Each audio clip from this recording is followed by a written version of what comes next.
The hooded man with cloak questions the status of the monsters up front, but Jinszo's sharp reply reveals something's off. Those threats aren't gone yet. The hooded man with cloak activates a magical detection device, shocked as it reacts to lingering magic, despite his certainty that all threats were eliminated. Suddenly, a massive iron golem crashes through the shadows, sending the crowd into chaos as shouts of warning echo through the dim hall. Jinszo shouts a warning as Velis spots a figure perched atop the iron golem, their ominous presence cutting through the smoky battlefield. Velis's eyes widen as a high-ranking vampire descends, the air thickening with dread while armored figures stand motionless, caught between shock and readiness. Velis bows deeply, voice cutting through the smoke as she announces herself with chilling calm. "Welcome, humans. My name is Velis." Velis declares herself a bloodkin loyal to Jinszo, the mysterious master who rules over these dark, crumbling ruins. Velis steps forward, her eyes burning with fierce loyalty as she swears to protect Jinszo's dark empire at any cost. Velis steps forward, calm but unyielding, acknowledging the challenge as she delivers a sharp proposal, sword still raised and tension crackling in the air. A hand inches toward the gleaming knife blade as a cold ultimatum cuts through the silence. Quietly come along, or face the consequences. Bloodfest ignites as the man with spiky black hair and Velis brace themselves, crimson energy seeping into the ground while the man with black hair grips his sword, ready for the deadly clash ahead. Chanhwa's body convulses as the crimson energy twists violently around him, sweat pouring down his face while shock steals his breath, his own flesh betraying him in this nightmare's grip. Chanhwa commands the crimson energy swirling violently around him, declaring, "Will half of you," as his power surges with deadly intent. Velis steps forward, eyes cold, weaving the crimson energy into deadly orbs as she taunts. "Become my appetizer while the others are dragged along," ready to feast on her foes without mercy. Teresa kneels amid the ruins, channeling pure magic into the glowing artifact as the air hums with divine energy, unleashing the feared LV.5, divine purification, to cleanse the battlefield. The frozen tear, a blue crystal swirling with arcane energy, pulses intensely as its SS-level magic power surges, ready to be absorbed and amplify Teresa's spellcasting might. Jinszo calmly absorbs the frozen tear's rare, potent energy alongside the demon's soul stone, impressed by his unexpected success in obtaining such a coveted power source. Jinszo calmly absorbs the frozen tear's rare, potent energy alongside the demon's soul stone, impressed by his unexpected success in obtaining such a coveted power source. Jinszo's eyes narrow as a glowing message materializes, revealing an invitation from the master of the Cloister of the Fallen to enter the innermost room if he wants to rescue the assault team. Teresa's voice trembles as she realizes the assault team wasn't just captured. They've become hostages, raising the stakes far beyond what anyone expected. Teresa ignites her magic, resolute to act without hesitation even if it saves only one life, while the man with black hair watches, tension thick between them. Teresa grips her sword tighter, eyes locked on the winged figure above, wrestling with doubt. Can she really defeat Jinszo, or is she destined to become nothing more than a pawn in the enemy's game? Teresa doubts her solo strength against Jinszo, wondering if the assault team's backup would have changed the deadly outcome she now faces alone. Haunted by doubt, Teresa questions if her choice to stand alone as a paladin, driven to protect others, was a fatal mistake. The man with dark hair and coat declares his detachment from the team and departs, leaving Teresa standing firm as Jinszo kneels calmly amidst the ruins. The man with dark hair and coat offers a sharp piece of advice to Teresa, urging her to trust his counsel when decisions become too heavy to bear. The man with black hair lashes out, calling his rival dishonorable and selfish, admitting that this is exactly why he refuses to back down and keeps challenging him, while the man with dark hair and coat remains silent, his back turned in quiet resolve. The man with dark hair and coat declares one thing for certain, while Teresa listens intently amidst the floating debris, tension thick in the dim light. Jinhyuk's voice cuts through the silence, declaring with unwavering confidence that only that punk holds the power to defeat Jinszo in this world. The man with dark hair and coat turns away, clutching a small object, while Teresa, now smiling, acknowledges his words with a sharp, "Thanks for the advice." Teresa grabs Jinhyuk's arm firmly, her voice steady as she declares she wants to commission him for a party contract. Jinhyuk warns his fee won't be cheap, but Teresa counters with a pile of coins, insisting he help her take down Jinszo no matter the cost. Jinhyuk and Teresa seal their uneasy alliance with a fist bump, steeling themselves to face Jinszo head-on despite the looming danger. Jinhyuk and Teresa face the ancient door pulsing with overwhelming purple magic, the sheer power warning them that what lies beyond is far from ordinary. The man with black hair urges calm, reminding that the opponent's strength was known, while Teresa hesitates, caught between fear and resolve. Jinhyuk insists that strength alone doesn't guarantee victory and reveals he does have a plan, pressing Teresa for her trust as the night deepens. Jinhyuk clasps his hands tightly, the glowing light casting shadows as he demands Teresa's absolute trust, warning her that whatever unfolds inside depends entirely on their unbreakable bond. The man with black hair strides forward into the throne room, flanked by a silent ally, as dozens of eyes from the balcony fixate on their every move beneath the grand chandeliers and blood-red banners. Velis smirks knowingly, the flicker of embers casting shadows across his sharp features, while the hooded figure behind him remains silent, tension thick in the smoky air. Teresa strides forward with fierce resolve, her sword gleaming as she answers the challenge in the dimly lit corridor. The silver-haired woman lounges effortlessly on a throne crowned with skulls, her cold gaze daring anyone to challenge her dark reign. Velis admits exhaustion from waiting, pressing Jinhyuk for the truth about the people's safety as tension crackles between them like the glowing embers around. With a sharp gesture, Velis shuts down the dimension break, commanding Jinhyuk to witness the captives firsthand as the oppressive magic fades. Jinhyuk's sharp gaze locks onto the golden armor as a weary voice questions if Park Ha-jin is the one who unleashed the Guardians, tension thickening the air. Jinhyuk reveals he summoned them because of the strange smell Teresa emits, leaving her puzzled but tense as the room's silence grows heavy. Jinszo sits calmly, crossing her legs as she admits the scent is the sweetest she's ever smelled, tension thickening the air. Jinszo smiles, fangs flashing as she admits the scent of blood is intoxicating, the sweetest she's ever known, and it's stirring something fierce inside her. Jinhyuk's shock is clear as Jinszo taunts him, claiming his sweet blood unsettles her like never before, her smirk daring him to react. Jinszo leans in with a sinister calm, promising to savor Jinhyuk's blood slowly, mocking his tension as she prepares to claim her prize. Jinhyuk snaps back, refusing to be tethered like a trapped meal, his voice sharp with defiance as he rejects a life dictated by others' control. Jinhyuk shatters the wall with brutal force, his cold glare cutting through the tension as he snarls, "No one asked for your opinion," shutting down any challenge with ruthless finality.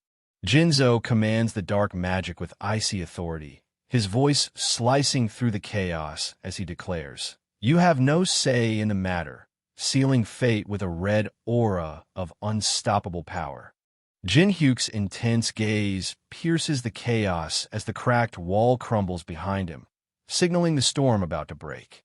Jinszo's voice cuts through the darkness as she summons a red orb of raw power, declaring there's no escape from her will. Jinhyuk strides toward the throne, his expression unreadable as the blonde woman's urgent concern fades into silence with his calm, steady reply. Teresa challenges Jinhyuk's fierceness but promises a sweeter reward than blood, while Jinhyuk remains kneeling, his expression heavy with unspoken resolve. Jinszo scoffs, settling in her chair as she declares that promises sweeter than blood are nothing but futile deception. Jinhyuk leans forward, his voice dripping with menace as he challenges. Are you sure about that? Even if my offer to you... Jinzo's red eyes blaze as she questions the very meaning of freedom, her voice cutting through the dark sky, charged with swirling magical energy. The angry man, shouting, storms forward, his fist crackling with red energy as he bellows a brutal threat, ready to tear his target apart. Jinzo's voice cuts through the chaos, demanding the hooded figure with flaming sword take responsibility for their words as tension ignites between them. Jinhyuk kneels, voice steady despite the weight of regret, declaring he wouldn't have come if he couldn't face the consequences. Jinszo demands Jinhyuk own his choices, but Jinhyuk grips his glowing knife, voice fierce as he claims his name and the weight it carries. Jinhyuk channels the glowing purple energy to his face, declaring himself the fierce representative of the demonic humans within the tower, ready to prove his resolve. The glowing crack spreads across his face as he touches it, his voice resolute, promising to break the chains and free those trapped within this dark prison. The hooded figure summons a surge of demonic energy, declaring that those who have forsaken humanity are destined to embrace this dark power. Two demonic humans wielding a massive crescent weapon and a glowing red sword block the player's path, sometimes allying with labyrinth monsters to guard the Dark Tower's ascent. Two demonic humans wielding a massive crescent weapon and a glowing red sword block the player's path, sometimes allying with labyrinth monsters to guard the Dark Tower's ascent. A cold voice reveals contact with the temple on the 27th floor, warning that their presence here won't go unnoticed. The ancient ruin is sealed by a pulsating magical barrier, its red symbols casting an ominous glow. Fooling this defense is the only way inside. Teresa's eyes narrow in concern as Jinhyuk stands firm, his hand hidden behind his back, the glowing knife hinting at a sudden, dangerous transformation no one saw coming. The hooded figure with crescent weapon and two others exchange tense glances, beads of sweat betraying their fear as they question the true power of the temple that has them this rattled. The hooded figure with crescent weapon and two others exchange tense glances, beads of sweat betraying their fear as they question the true power of the temple that has them this rattled. Standing in the glowing red liquid among skulls, the voice cuts through the darkness, dismissing demonic claims and smooth talkers alike, challenging anyone to solve what has long been unsolvable. Standing in the glowing red liquid among skulls, the voice cuts through the darkness, dismissing demonic claims and smooth talkers alike, challenging anyone to solve what has long been unsolvable. Jinzo's eyes gleam with dark fascination as she taunts. You have such sweet-smelling blood.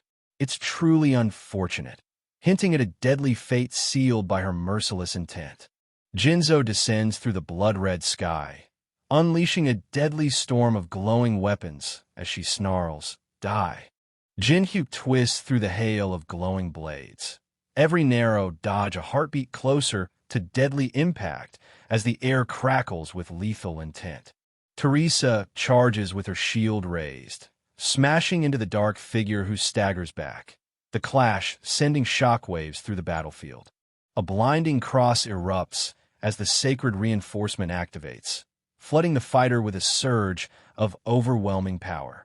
The hooded figure with crescent weapon braces as the glowing cross pulses, commanding Jinhyuk to stay behind while preparing to face the oncoming storm head-on. The blonde woman channels every ounce of divine power, gritting her teeth as she vows to hold the line against the relentless assault. Teresa summons the LV.5 Sacred Shield just in time, unleashing a blinding burst of magic that shatters the falling chains and halts the enemy's advance. Jinzo's mocking laughter cuts through the chaos, taunting her opponent for wasting such fierce effort on so little. Jinszo snarls with venomous hatred, rejecting divine power as something repulsive and vile, her fury burning brighter than ever. Jinszo unleashes a devastating blood explosion from the stairs, shattering the hall with flying debris and a fierce declaration to send everyone flying at once.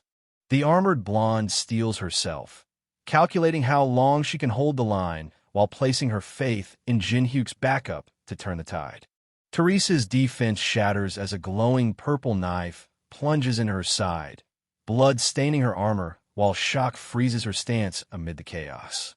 Jinhyuk cradles Teresa as she coughs blood, the glowing knife still buried deep, his expression hardening with grim resolve amid the dark, blood-stained chaos.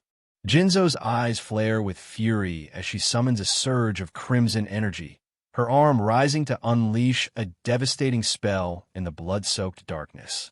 The standing figure presses the glowing knife forward, blood pooling beneath the fallen one as a tense challenge cuts through the silence. "If I prove that it's not just a bluff, will you trust me then?" Jinszo mocks Jinhyuk's betrayal, standing tall on the throne as Jinhyuk, knife still glowing, challenges her to prove his loyalty with actions, not words. The injured blonde woman clings to Jinhyuk's pant leg, urging him to remember their plan to save the attack force together despite the chaos surrounding them. With a fierce glare, the attacker raises a glowing knife, demanding, "Was this your plan?" as tension crackles in the smoky air. Jinszo's cracked, glowing face reveals the toll of battle, but the smirking opponent shows no fear, ready to press the advantage in this deadly game. Jinszo's laughter echoes through the red-lit chamber as she mocks the human's effort, coldly acknowledging their allegiance with a chilling grin.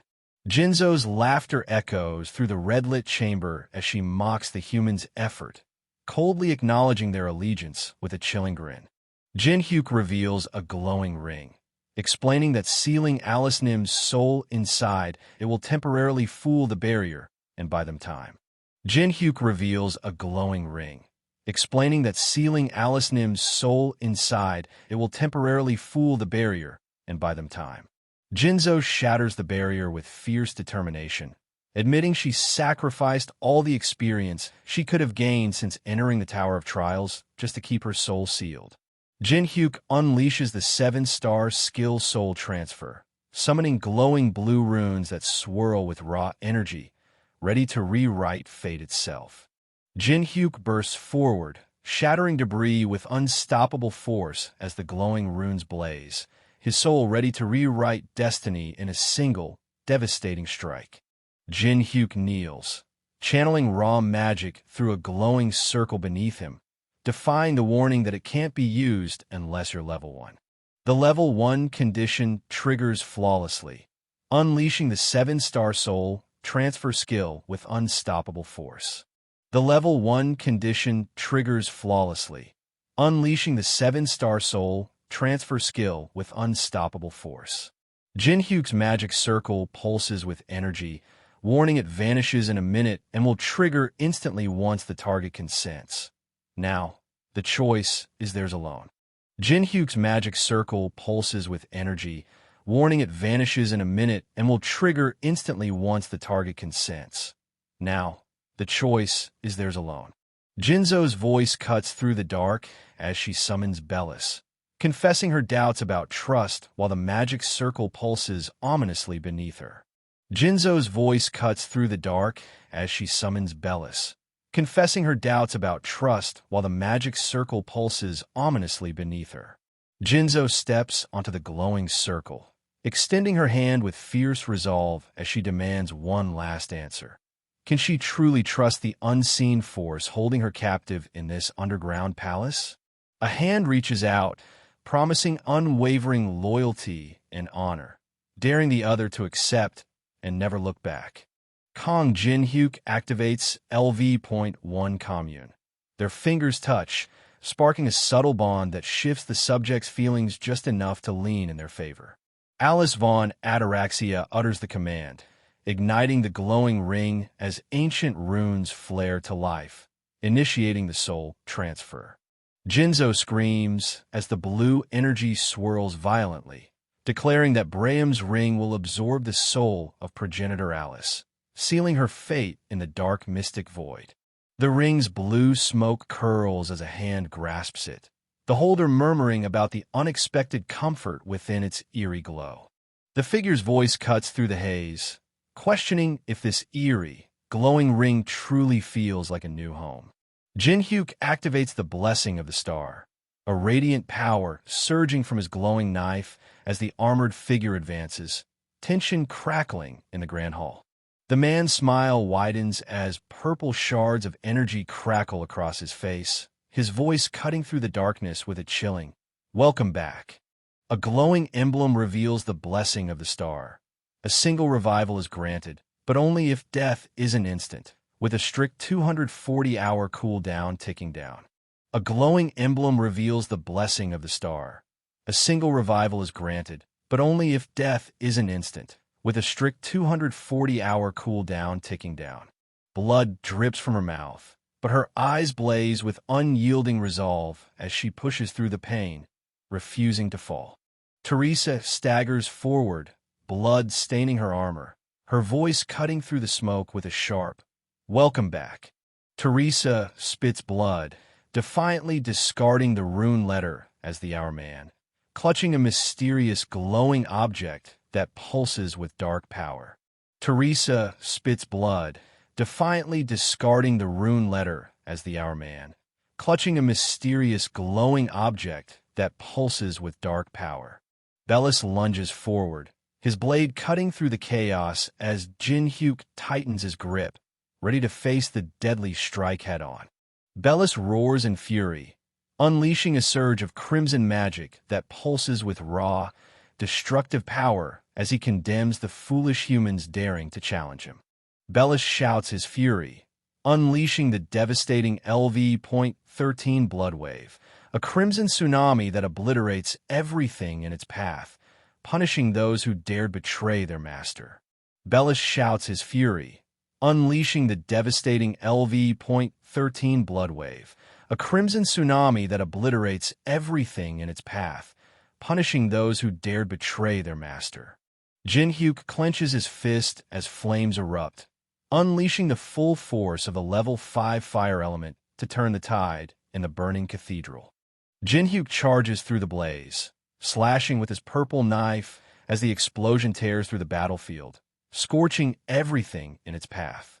Teresa's voice cuts through the smoke, demanding the hostage's location as urgency spikes amidst the chaos. Teresa raises her sword, unleashing the level 4 sign of the cross, a radiant power surging to break the ropes binding the hostages and turn the tide in this desperate fight. The kneeling man confirms their arrival just in time, relief flooding his voice as he asks about the fate of the vampires amidst the ruined battlefield. The kneeling man confirms their arrival just in time, relief flooding his voice as he asks about the fate of the vampires amidst the ruined battlefield. Bellis taunts, swinging his red glowing sword as he unleashes a devastating magic attack, challenging how a mere human can stand against his power. Jinhyuk grips his glowing purple knife, asserting that Bellis's fire and his magic are complete opposites, and reveals Bellis has misunderstood.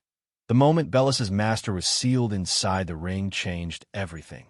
Jinhyuk unleashes his grave of swords ability, blades erupting around him as he coldly declares, "You already lost," sealing the fate of the battle.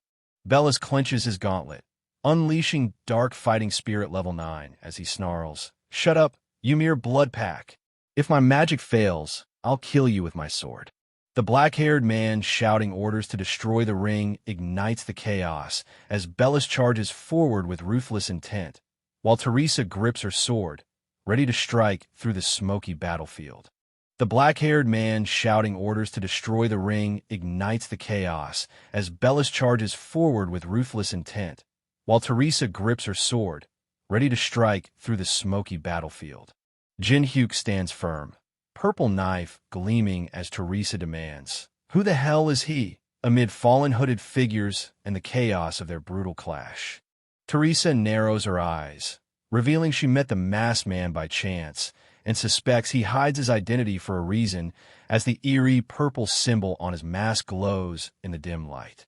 Jinszo advances with his purple hand, glowing ominously, while Teresa, armored and resolute, admits the sting of betrayal. Her first death came in the hands of an ally. Teresa's tears fall as she lets out a relieved smile, whispering, "Yes, we really did it." The weight of their victory sinking in amid the smoky aftermath. Teresa's tears fall as she lets out a relieved smile, whispering, "Yes, we really did it." The weight of their victory sinking in amid the smoky aftermath. They fulfill the conditions, successfully copying the unique ability, Blessing of the Star, and instantly saving it, unlocking new power in an instant. The screen reveals the Blessing of the Star, with SS acquisition difficulty, granting the wielder divine power and the ability to return from the brink of death. The screen reveals the Blessing of the Star, with SS acquisition difficulty, granting the wielder divine power and the ability to return from the brink of death. Jinszo confronts Teresa, accusing her of knowing he could revive, his voice sharp as the glowing text confirms the chilling truth she tries to deny. Jinszo points at the divine artifacts, urging escape, while Teresa pleads for caution, warning him against reckless death in the Grand Hall's tense silence. Song Chanhua steps forward, claiming command as attack force captain and declaring all raid loot the property of the Balhi Guild, asserting control over the disputed treasures. Jinszo lashes out, accusing the man's side view sweating of greed despite saving his life, while the nervous man hurriedly denies the claim, trying to defuse the tension. Kyanwa promises a different kind of reward, enough money or coins to silence any complaints, his hand slicing through the smoky air with conviction. Jinszo mocks the armored man's failed attack, declaring him beyond saving, while Teresa watches, confused, as Jinszo challenges the man to take what he wants if he's desperate enough. Kyanwa warns his comrade not to regret whatever decision he's about to make, while the other struggles to grasp the weight of those words. The fragment of Merlin's staff glows faintly, its ancient power humming quietly as it promises untold strength and secrets yet to be unleashed. Clutching the glowing artifact, the armored man grins with desperate hope, convinced that seizing the divine relics of the ruin will redeem their fallen forces despite the hostages taken.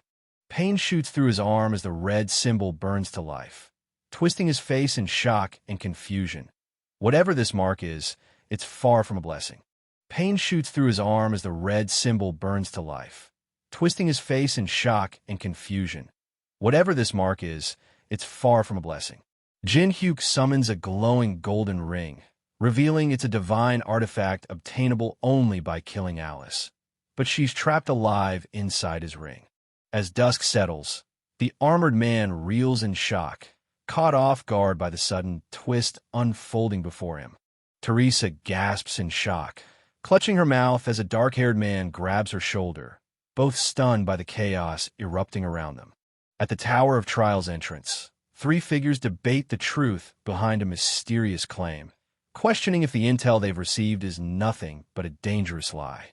One lights a cigarette, insisting on patience, while another argues they must act on the information before it slips through their fingers. Jinszo pushes back, citing the expert's warning that whatever they're chasing won't take less than 3 weeks to surface, forcing them to weigh urgency against cold, hard timelines. Jinszo warns that the ruined subjugation will end soon, expressing unease that the target wasn't part of the Balhi Guild, but insists his gut tells him this is far from over. As the cigarette sparks to life, a sharp notification cuts through the tension. The ruined hall of the depraved has been cleared. The glowing portal pulses as the Balhi Guild steps through, drawing gasps and flashes from onlookers eager to capture their arrival. The glowing portal pulses as the Balhi Guild steps through, drawing gasps and flashes from onlookers eager to capture their arrival.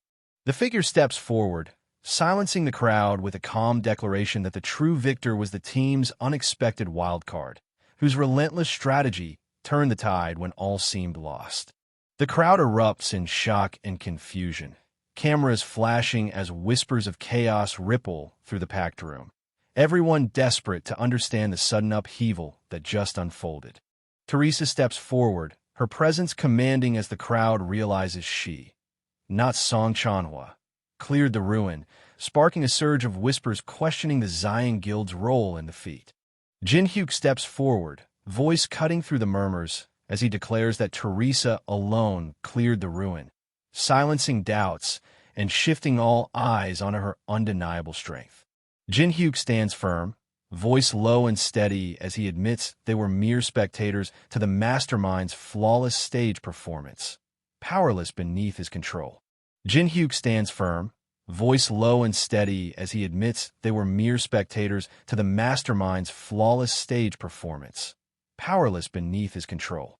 Morning breaks over the city as water pours steadily into a cup, while a news headline flashes the burning question, who is the masked player? Jinhyuk scrolls through the news on his phone, casually munching a stick snack and holding his cup noodles, unfazed as the headlines pile on meaningless details.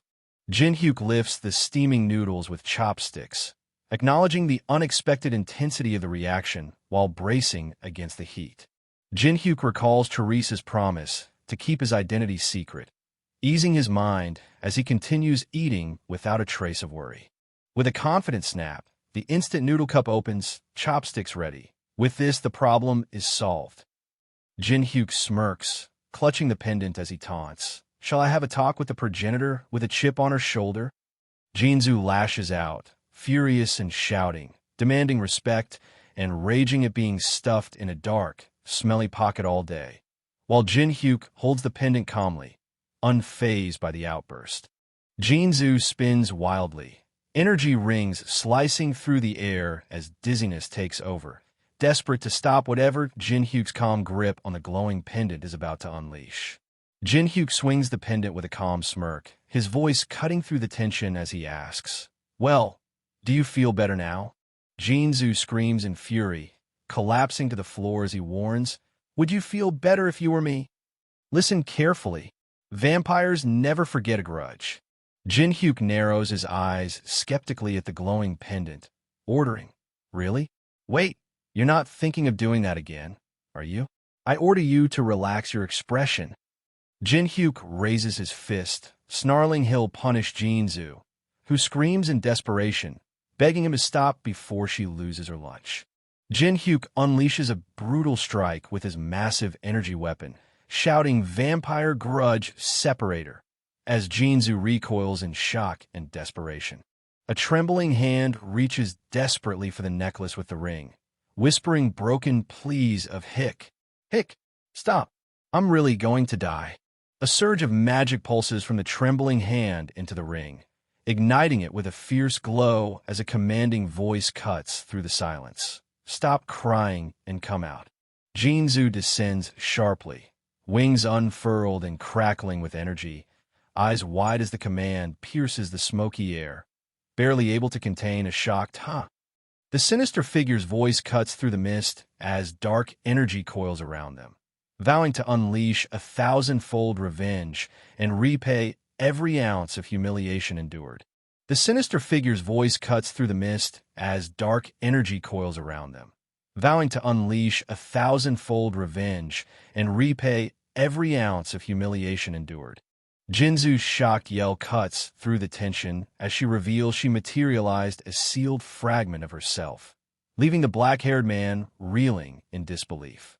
Jinszo's shocked yell cuts through the tension as she reveals she materialized a sealed fragment of herself, leaving the black-haired man reeling in disbelief. Jinszo reels in shock, clutching her head as the black-haired man taunts her strength, insisting she's still far beyond any ordinary vampire despite the brutal limits she's under. Jinszo reels in shock, clutching her head as the black-haired man taunts her strength, insisting she's still far beyond any ordinary vampire despite the brutal limits she's under. He challenges the very notion of freedom, promising to help her seize the freedom she truly desires, reshaping her fate with unwavering resolve. Jinszo's tears fall as confusion and desperation crack her voice, demanding to know what he truly means by his impossible promise. Alice von Ataraxia offers a ruthless deal. Help her, and she'll wipe out all who betrayed Jinszo and restore the Ataraxia family's lost glory. The raid seemed doomed until the masked player crashed in wielding a massive dark weapon glowing purple, flipping the entire battle and leaving Jinszo stunned and shouting in disbelief. Jin Hyuk ignited a blazing inferno with every slash of his sword, his furious combos cutting through the darkness as flames exploded around him, proving his skill was beyond mere experience. It was raw, unstoppable power. Whispers spread as two figures connect the dots. Jin Hyuk's absence from the boss raid meant he was lurking in the ruins, and with the Saintess of Amsterdam's nod, his name demands respect, forcing even rivals to bow before his rising legend. Young man's phone glows as he looks up, sweat dripping, realizing the guilds are hoarding massive wealth while the city's streets whisper secrets he can't ignore. Young man's eyes lock onto the towering office building, the weight of truth crashing down as he mutters, and it looks like it's true. Jin Hyuk clenches a fist crackling with purple energy, declaring coldly that the corruption or monopoly of a large guild is none of his concern. A brutal impact shatters the street as the man in the long coat storms forward, fury burning in his eyes. No one threatens him and gets away with it. The man in the long coat grabs a nearby pipe, swinging it with savage precision to break through the advancing guard's defense. Jin Hyuk summons a blazing orb in his palm, flames roaring to life as he vows to annihilate everyone standing in his way. The man with dark hair at desk slams his hand against his forehead, seething as he snarls a brutal curse into the tense silence of his office. The man in gray suit throne crashes backward as a furious fist slams the ground, the voice accusing him of botching a covert kill, waking deadly guardians, and turning the mission into chaos. Jin Hyuk's fist clenches tight as he roars about their guild's reputation crumbling, furious that one failure to punish a humiliator has dragged them all through the mud and threatens to erase their name. The man being kicked crumples under a brutal strike while two guards stand rigid, eyes sharp, guarding the ominous double doors behind them. An explosion rips through the room, hurling two men into shattered bookshelves and sending glass and debris crashing down around them. Jinszo screams for help as a fiery figure clenches a blazing fist, shattering glass and sending everyone scrambling in chaos. The man with dark hair at desk land in a crouch, eyes sharp, ready to seize the perfect moment to impress Hyungnim again. The man being kicked lunges with a desperate attack, but Young Man meets it head-on, his glowing hand blocking the strike as he declares a fierce return to his former self. The man in gray suit throne crashes backward, his head snapping against the edge of the bookshelf as books scatter, leaving him dazed and vulnerable on the floor. Jin Hyuk stands unfazed, smirking as the furious man at the desk points and shouts accusations about past humiliations and false hopes of safety after crossing powerful enemies. Jin Hyuk lounges on the sofa, dismissing the anger with a calm, "That's not something you should be concerned about," while casually admiring the game board between them. Shin Jinszo's eyes blaze with focus as he snatches the sword from the stand, instantly triggering his level 5 quicksword skill. Jinszo hurls a cylindrical object across the room, aiming straight at the man calmly seated in the chair. Jinszo lunges forward, slashing with his sword at lightning speed, taunting that his quick sword move is faster than sound itself. Jin Hyuk lies still, eyes calm as a massive weapon crashes down, the chilling threat echoing. "Then you should die." Jin Hyuk smirks, unfazed as the Jinszo swings his sword in shock, stammering about a go piece, but the strike cuts through nothing but air. The man leans back, casually placing white stones on the board while holding a small, glowing object, declaring, "You had something perfect for me to throw." Now, then, as tension thickens in the room, Jin Hyuk's voice cuts through the silence, sharp and commanding as he challenges. "Shall we resume our discussion, Shin Jinszo?" Jinszo, knife clenched tight, lashes out with fierce rage, demanding if this is all about revenge for his deadly betrayal. Jinszo, knife clenched tight, lashes out with fierce rage, demanding if this is all about revenge for his deadly betrayal. Amidst the cracked floor and raging fire, multiple injured people lie scattered, casualties of the chaos, tearing the building apart just for revenge. Jinszo's sharp, electrified object straight into the man with black hair, looking surprised forehead, making him cry out in shock as blood drips and a coin slips from his grasp. The man thrown to the ground crashes hard, but Jinszo just smirks, slamming his glowing electric ring to life like he's about to shock everyone's bad attitude right out of the room. Jinszo begs Jinszo to stop, desperate and worn out, but Jinszo just fires back with a smug grin, asking if that means he should hold back, like he's even capable of going easy now.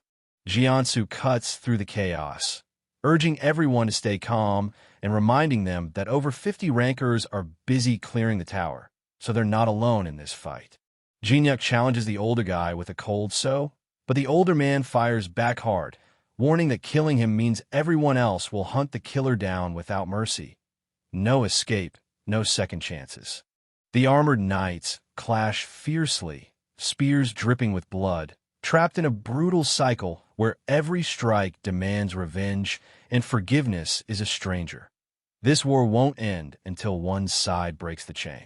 The unknown hand casually scoops coins from a bowl, mocking how talk of blood and revenge disrupts their peace. Like those words don't haunt everyone else too. Jinszo clenches his fist so tight metal rings slip through his fingers, declaring they should just end things cleanly, catching the other character completely off guard. Jinszo's eyes blaze red as flames roar around his fist, vowing he'll be the last to take revenge and demanding forgiveness like it's the final word. Jinszo clenches a glowing energy in his hand, while the other guy freaks out, yelling, "Wait, how does that make any sense? And what do you mean?" as confusion and frustration hit hard. Jinszo's eyes snap open as he shouts, "Wait," desperately trying to keep up, insisting, "I'm just following your logic," but the tension is way too thick to ignore. Jinszo gets slammed by a fierce purple-pink energy blast, the force blasting him backward like a rag doll caught in a storm. Jinszo crashes through the massive glass window, shards flying everywhere as purple energy pulses violently around him, turning the room into chaos. Jinszo stands firm among the shattered glass and fallen chandelier, his intense gaze cutting through the chaos like he's ready to finish what just exploded. As the man lies defeated, Jinszo looms over him, dropping the bomb that Hajin's survival is all thanks to his sister, and she's clearly been pulling some serious strings behind the scenes. The man in foreground stands tall, hands in pockets, staring down the defeated man in the gray suit, and coldly warns him to stay out of sight until he dies naturally. No second chances. Jinszo, sharp and commanding, snaps at the guy faking death among the rubble to get up, and the man wastes no time answering with a determined yes. Jinszo's intense gaze cuts through the tension as he demands a self-introduction, making it clear survival hinges on proving your worth. No uselessness allowed. Kim Hee-woong steps up, no hesitation, dropping his name, age, and flexing his resume. Ex-leader of the Black Crow Guild's operations, Stanford grad in comp sci and accounting, making it clear he's not just talk, he's the real deal. Jinszo admits he's impressed by Hee-woong's skills, but both agree the situation is seriously grim, no sugarcoating the stakes they're up against. Hee-woong gets hit with a heavy responsibility as the confident man declares the guild won't be destroyed, but handed over, leaving Hee-woong nervously accepting the daunting task of running one of the top guilds. Jinszo downplays the whole guild master role, saying it's just for show while Hee-woong doubts anyone would actually follow him, making the weight of fake leadership feel even heavier. Hee-woong grips his royal cape tight, nerves barely hidden as shadowy figures with glowing red eyes and the watchful crowd silently question how a secretary suddenly climbed to the throne, setting the stage for serious opposition. Jinszo coolly assures his partner that opposition isn't a problem, while the other guy nervously asks if Jinszo will handle the threats himself, setting up a tense promise of decisive action. Jinhyuk flashes a glowing ring on a chain, brushing off the idea of handling things himself and casually offering to lend someone else instead, keeping his cool and confidence unshaken. The person holding phone gets hit with an urgent alert ordering all A-rank players to drop everything and head to the penthouse, sparking instant frustration over the timing of this emergency meeting. Amidst a tense raid, the group struggles with the sudden order, one insisting they were already in the thick of it, while another voices frustration over how impossible it is to just drop everything and comply. At the Black Crow Guild HQ, the man in foreground clenches his teeth, voicing his irritation loud and clear while the A-rank players stand firm, bracing themselves for whatever's next. At the Black Crow Guild HQ, the man in foreground clenches his teeth, voicing his irritation loud and clear while the A-rank players stand firm, bracing themselves for whatever's next. A sharp-suited man demands the gray-haired Jinszo to step aside, questioning why he's blocking someone else's building, just as Jinszo gets slammed hard onto a white car, denting the hood and shocking everyone nearby. Jinszo lies motionless, eyes shut and mouth agape, clearly knocked out cold after that brutal hit. The room's a disaster zone, chairs overturned, glass shattered, and multiple injured people sprawled out lifeless or unconscious, while the chilling words echo, "The Guildmaster is dead." The room's a disaster zone, chairs overturned, glass shattered, and multiple injured people sprawled out lifeless or unconscious, while the chilling words echo, "The Guildmaster is dead." Jinhyuk sits cool and collected behind his desk, unfazed by the shattered window behind him, as the nameplate and files hint he's got control. Even as someone yells, "Kim Hee-woong," the man in foreground, frustration written all over his face, yells, holding up a glowing blue object like it's proof of some wild accusation, demanding, "Why are you sitting there?" The man in suit with wavy brown hair grabs the man with black hair and sunglasses by the collar, shouting for every single detail while the nervous guy stammers, clearly overwhelmed and sweating under the pressure. The person with reddish hair and the man with black hair and sunglasses watch a mysterious figure with long white hair outside as the man with black hair notes that new consignees have arrived, while the white-haired figure mutters something barely audible. The man with black hair grabs his colleague by the collar, frustrated as more new consignees stream into the office, making the whole situation even more of a headache. The man with black hair grabs his colleague by the collar, frustrated as more new consignees stream into the office, making the whole situation even more of a headache. Jinhyuk stares in disbelief, struggling to wrap his head around the claim that a child is actually behind all this chaos. Jinhyuk stares in disbelief, struggling to wrap his head around the claim that a child is actually behind all this chaos. Suddenly, an explosion rips through the building, sending fiery debris flying everywhere and shaking the cityscape to its core. Hee-woong and the others scramble, eyes wide as flames blaze behind them, one shouting about the explosion while another spots someone crashing hard nearby. Hee-woong clutches his head, frustration written all over his face as he mutters about Alice. He trusted her to handle the guild, but she went and stirred up a whole new mess. The person holding phone scrolls through a message about awakening test results, the city buzzing behind them as the Tower of Trials marks its 2-month anniversary. The world order's shifting hard, and people are hustling to keep up, with digital billboards flashing insane sales and mining guard recruitment, signaling this new era's rapid, ruthless pace. The news anchor breaks down how the mass player just solo cleared a ruin that even a massive attack squad failed to conquer, turning heads and shaking up expectations everywhere. Only 2 people know the mass player's real identity, and Mr. Kim, the porter leader, happily agreed to keep the secret under wraps. Teresa steps up, cool and confident, sealing the deal by promising to keep the mass player's secret just like Mr. Kim. Teresa steps up, cool and confident, sealing the deal by promising to keep the mass player's secret just like Mr. Kim. The towering Awakened Association building stands sharp against the bright blue sky, a silent fortress promising power and secrets high above the bustling city below.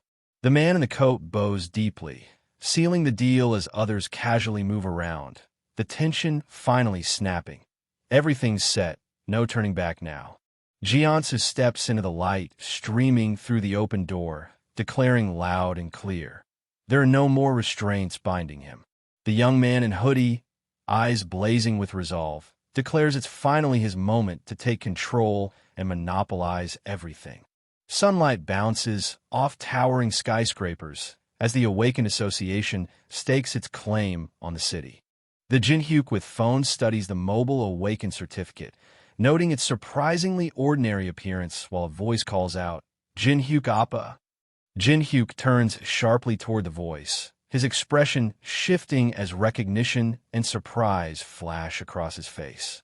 The woman gestures as she explains the people claiming to know him, while he descends the stairs, processing the unexpected news. Jinszo smiles slightly and declares, "I'll introduce them to you." Alice crosses her arms and glares, revealing she's a Northern European player and a progenitor stirring inevitable chaos.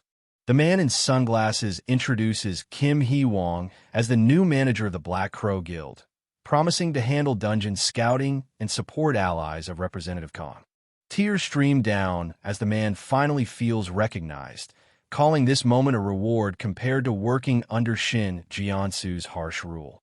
Jinszo declares he's the true master behind the Black Crow Guild, not the figurehead everyone thinks, daring others to ask him for favors whenever they need. They smile brightly, promising to get along even better from now on.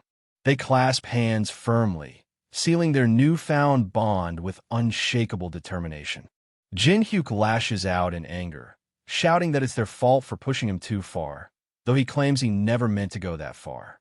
Jinszo snaps back, accusing his opponent of failing to endure provocations despite living for thousands of years, only to be met with a cold denial that no one has ever provoked him like that before. Jinszo snaps back, accusing his opponent of failing to endure provocations despite living for thousands of years, only to be met with a cold denial that no one has ever provoked him like that before. Jinszo dashes into the forest, senses sharp and ready for any threat lurking in the shadows. Jinszo dashes into the forest, senses sharp and ready for any threat lurking in the shadows. Golden padlock, sealing the dungeon as the guilds keep the elite floors locked behind the third-floor boss's defeat. A crooked tower leans defiantly among the city's skyline, hiding a secret no one expects. Jinszo smirks confidently, eyes locked on the crooked tower, declaring, "Of course, excluding me." They step cautiously past shattered pillars beneath the cold glow of the moon, the once celebrated moon lake, now abandoned and silent. He walks the rocky path beneath the purple sky, recalling a time long past while humanity races toward extinction. Jinszo places a hand on his chest and steps into the lake, promising a hunt unlike any other. He strides through the water, passing 12 animal statues that guard the tranquil moonlit lake. He fixes his gaze on the distant statue, realizing it holds a secret purpose beyond guarding the lake. Jinszo inspects the fish-shaped statue, questioning if a secret button hides within, but doubts it's that obvious since no one's found it yet. Players debate the groove on the carp statue at Moon Lake, but no one has found the key to unlock its secret. Jinszo holds the cold metal object under the full moon and realizes the key isn't just a piece of metal, it's moonlight itself. He presses against the device, adjusting the moonlight's flow and with precise control over the groove's entry. The sequence stone glows intensely as the hand presses firmly, aligning the groove's pattern perfectly with the engraved code. Jinszo pries open the glowing crystal object with painstaking precision, revealing a mysterious light that pulses from within. The heavy door creaks open, revealing a dark stairway plunging underground as they step forward without hesitation. Jinszo descends the stairs while the other marvels aloud at the hidden space deep within the Tower of Trials. She their hand against the glowing wall, breathing in the long-lost feeling of freedom that floods their senses. Jinhyuk challenges with a sharp question, pushing for a reaction on their contract, expecting satisfaction, demanding truth. Jinszo admits the claim isn't entirely baseless, conceding it's somewhat believable despite the doubt. Jinhyuk manifests divine power with a surge of glowing blue energy, absorbing the frozen tear to trigger the second defrosting and boost his mana by 18. Jinhyuk exhales with relief, realizing it's become much easier to retain Alice, while the Jinszo hovers nearby, silently questioning. Jinhyuk summons fire in his hand, the small winged figure hovering close as they discuss the beings in the tower, and the game turned reality. Jinszo leans forward, eyes sharp as she demands, "What are you doing all of a sudden?" Jinhyuk cuts through the tension, locking eyes as he demands, "Alice, I want to ask you something." Jinhyuk's words glitch violently, his form distorting as incomprehensible symbols spill from his mouth.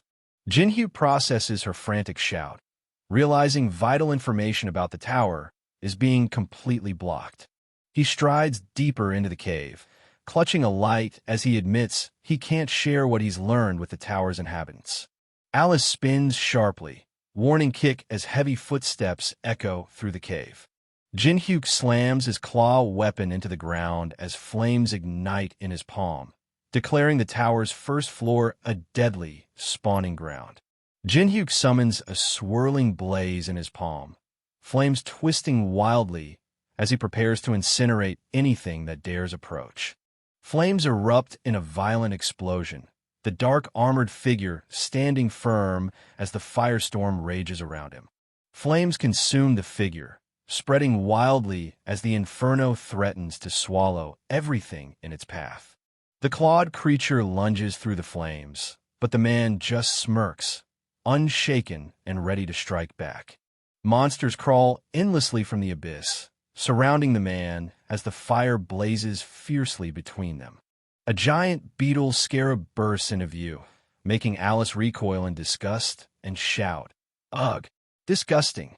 Jinhyuk steps forward, sword glowing as he orders Alice to retreat while the giant beetles close in without hesitation. Jinhyuk raises his hand, unleashing the blessing of the star as radiant light envelopes him, turning the tide against the encroaching beetles. The figure stands firm as a blinding beam of energy crashes down from above, threatening to obliterate everything in its path. Spiky-haired fighter slams into his opponent with a burst of raw power, shattering the monster's defenses by 30% in a brutal clash. Jinhyuk orders Alice to unleash her power as she erupts in fury, spreading bat-like wings as she prepares to confront the disgusting insects.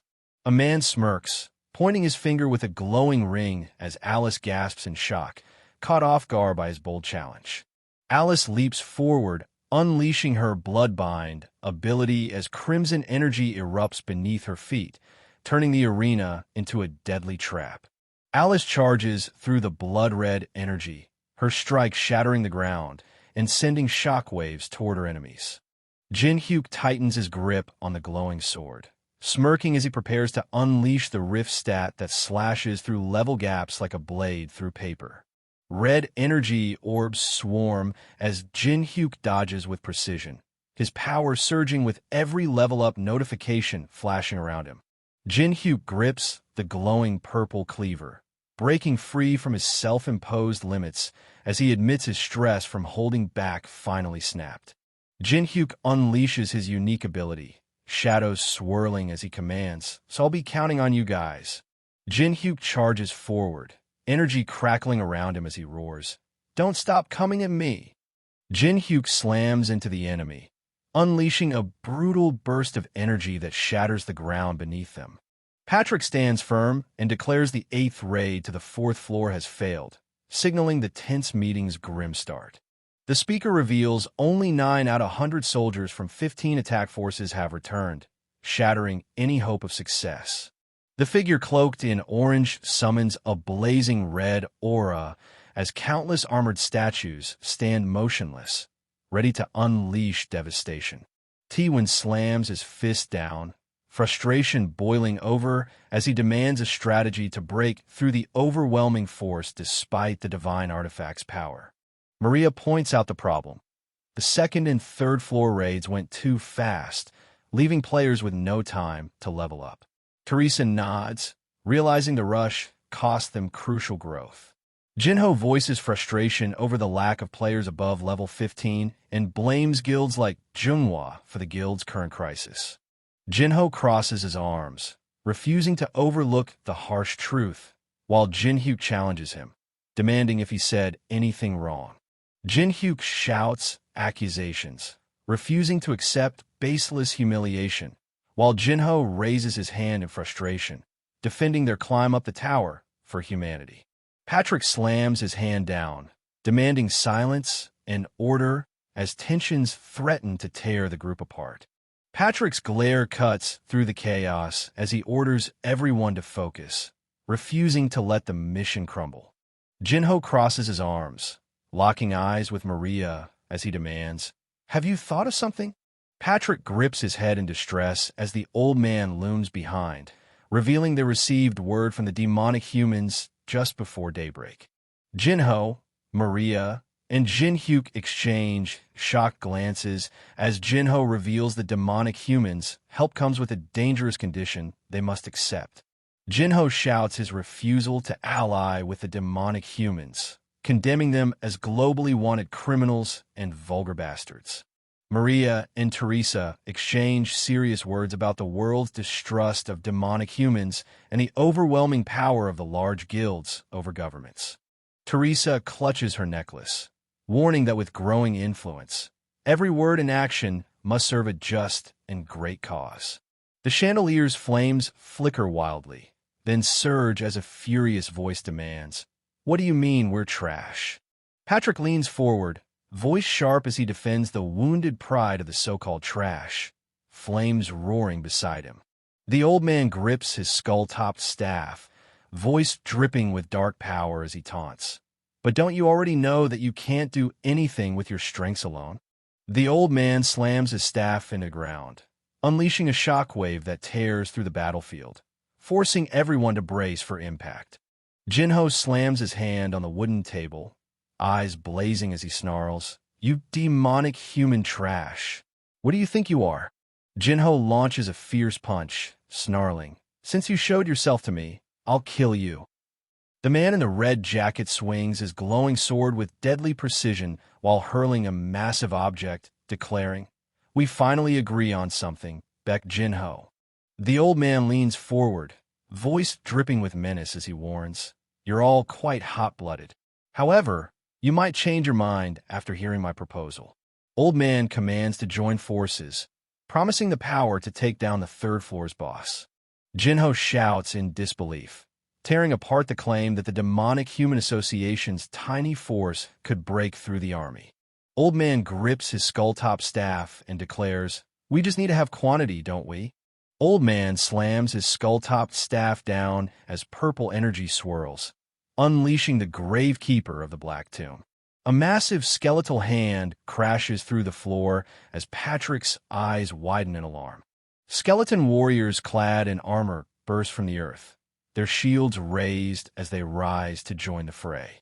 They glare at the towering building, voice dripping with disbelief as they confront the necromancer's terrifying power to command such a massive undead army. Patrick's eyes widen as he spots the skull-topped staff in the old man's grip, realization hitting hard.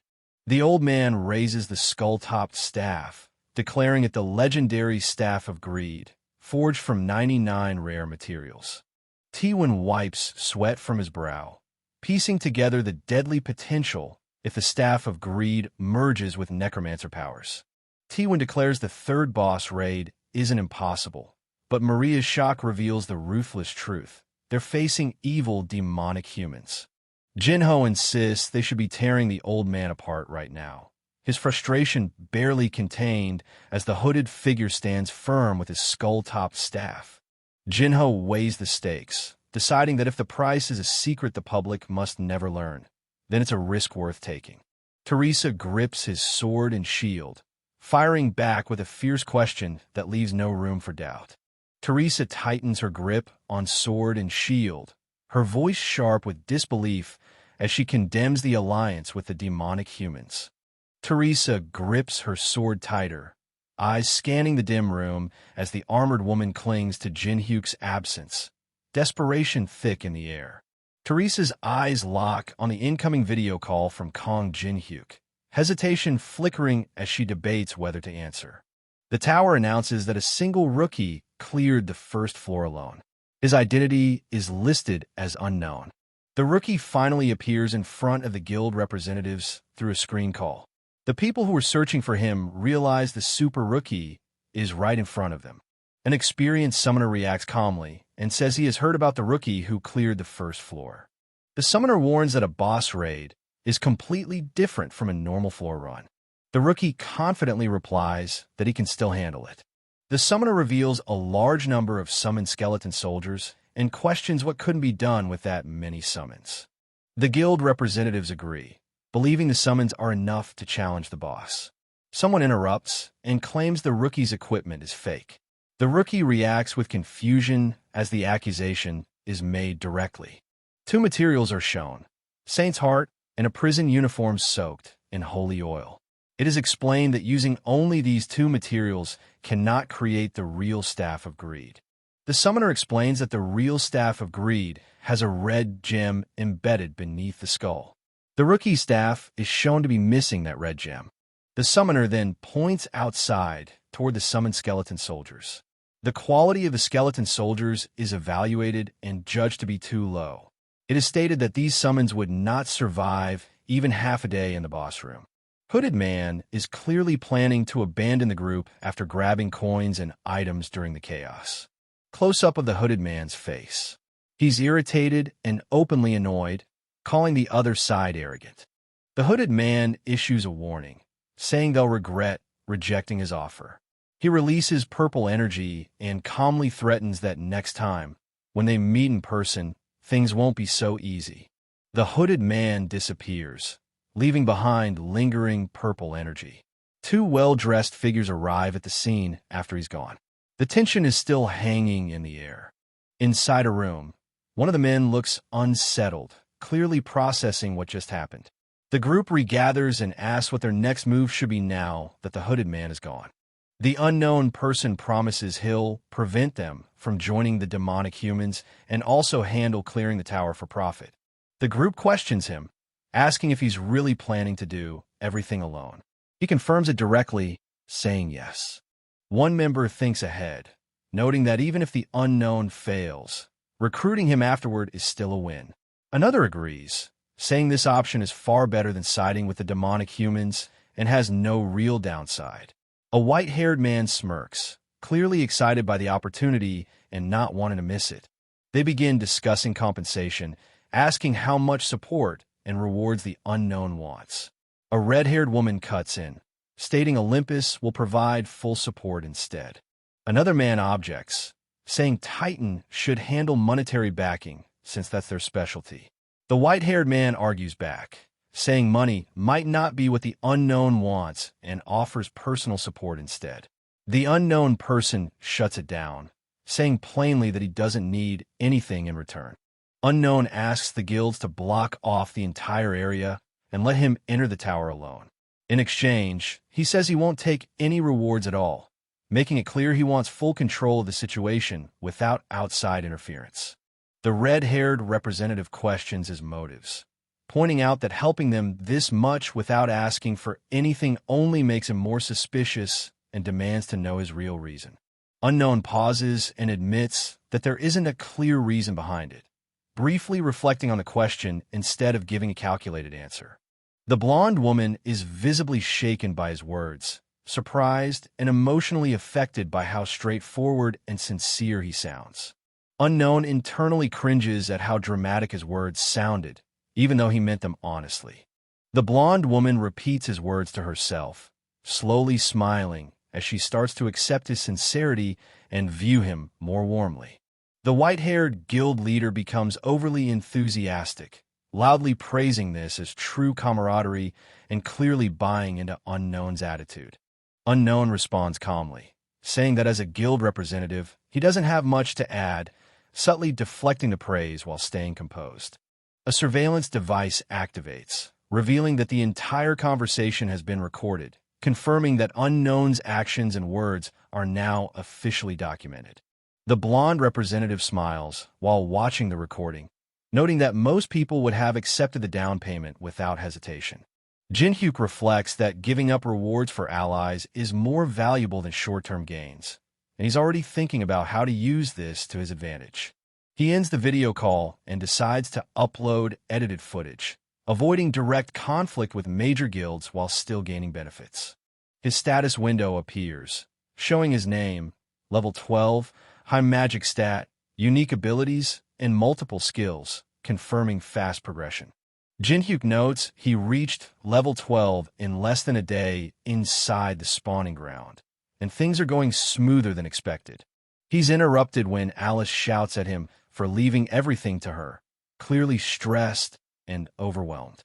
Jinhyuk bluntly tells her their relationship isn't a partnership, but a slave contract, which shocks and upsets her. He points at the system shop and mentions he was planning to buy a mana supplement for her. Alice explains a normal supplement won't work because her mana capacity is too large to be refilled that way. Jinhyuk explains that if he runs low on mana, he can't properly support her, so he intends to reclaim all the mana he spent. Alice completely misunderstands his intent, gets overly excited at the idea, and reacts in a dangerously enthusiastic way. The man feels dizzy and realizes how much blood was taken from him earlier.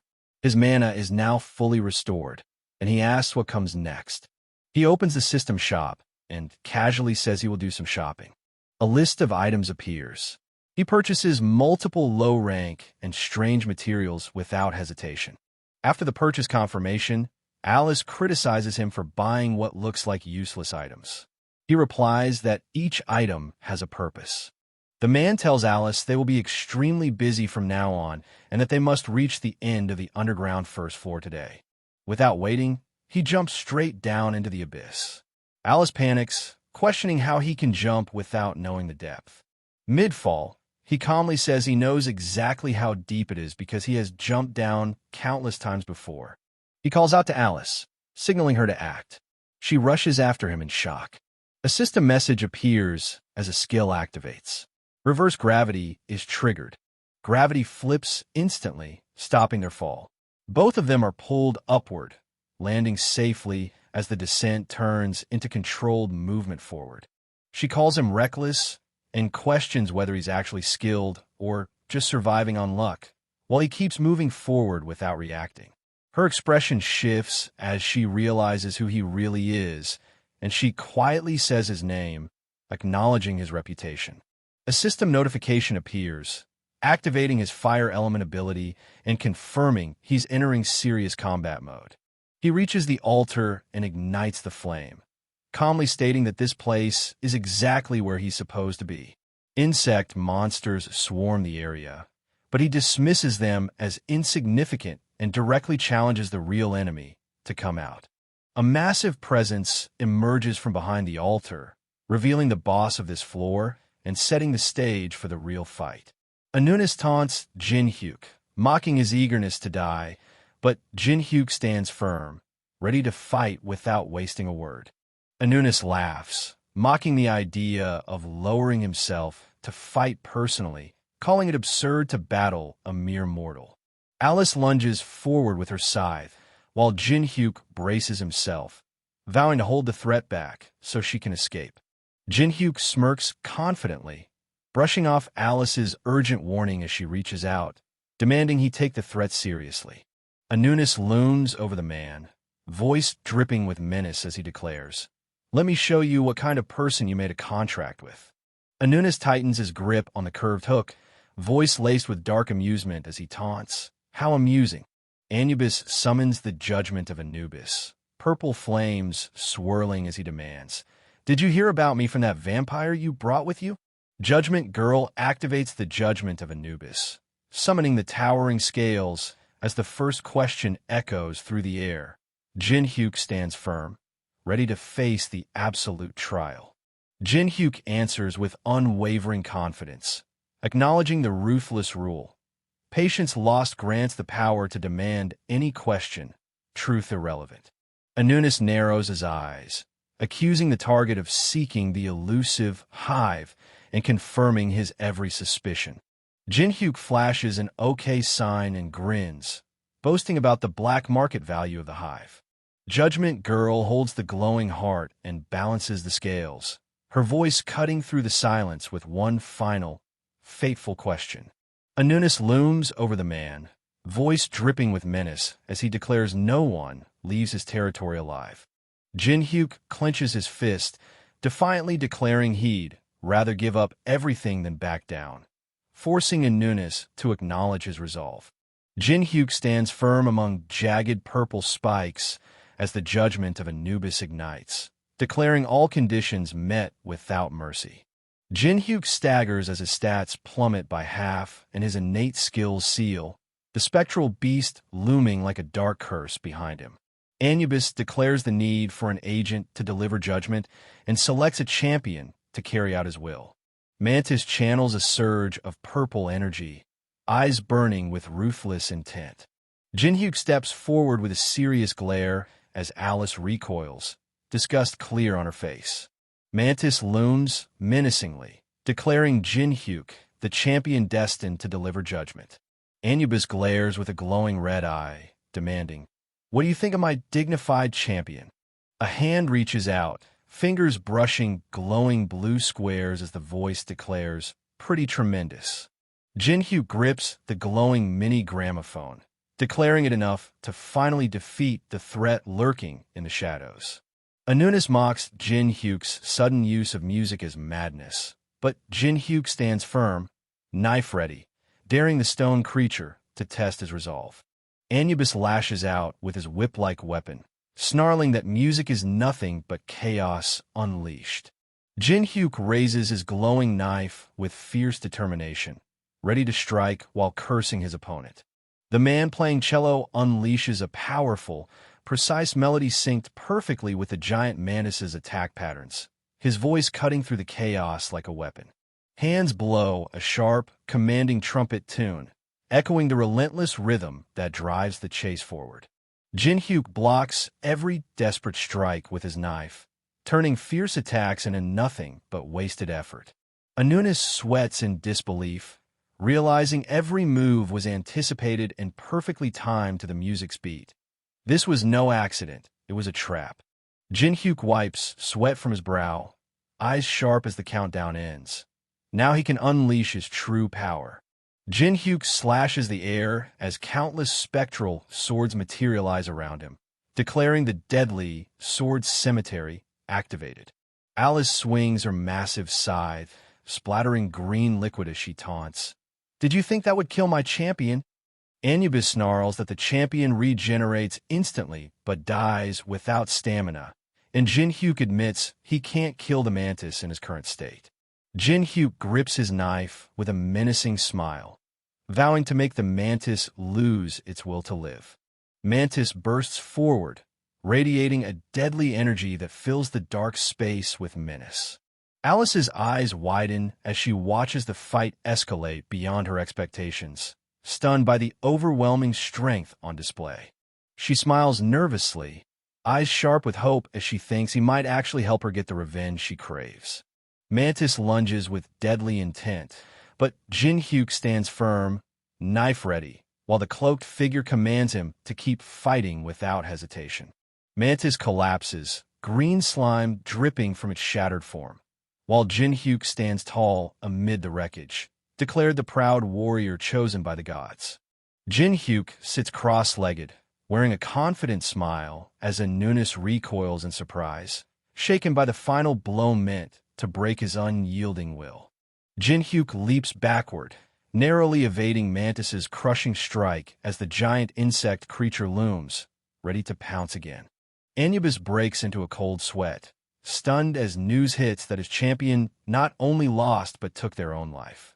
Jinhyuk stands over the fallen mantis, blade ready as the victory triggers a surge. Level up. A hand reaches for the glowing ice magic book, its snowflake symbol pulsing with power only found on the tower's middle floor. The character's eyes widen as a new skill icon with a crescent moon and star flashes, and the words, "Is this the effect of monopolize?" echo in their mind. Jinhyuk summons jagged ice shards with ice molding activated, turning the tide with a power no one expected. Anunus growls, mocking the ice shards as mere toys and questioning the resolve behind such a fragile defense.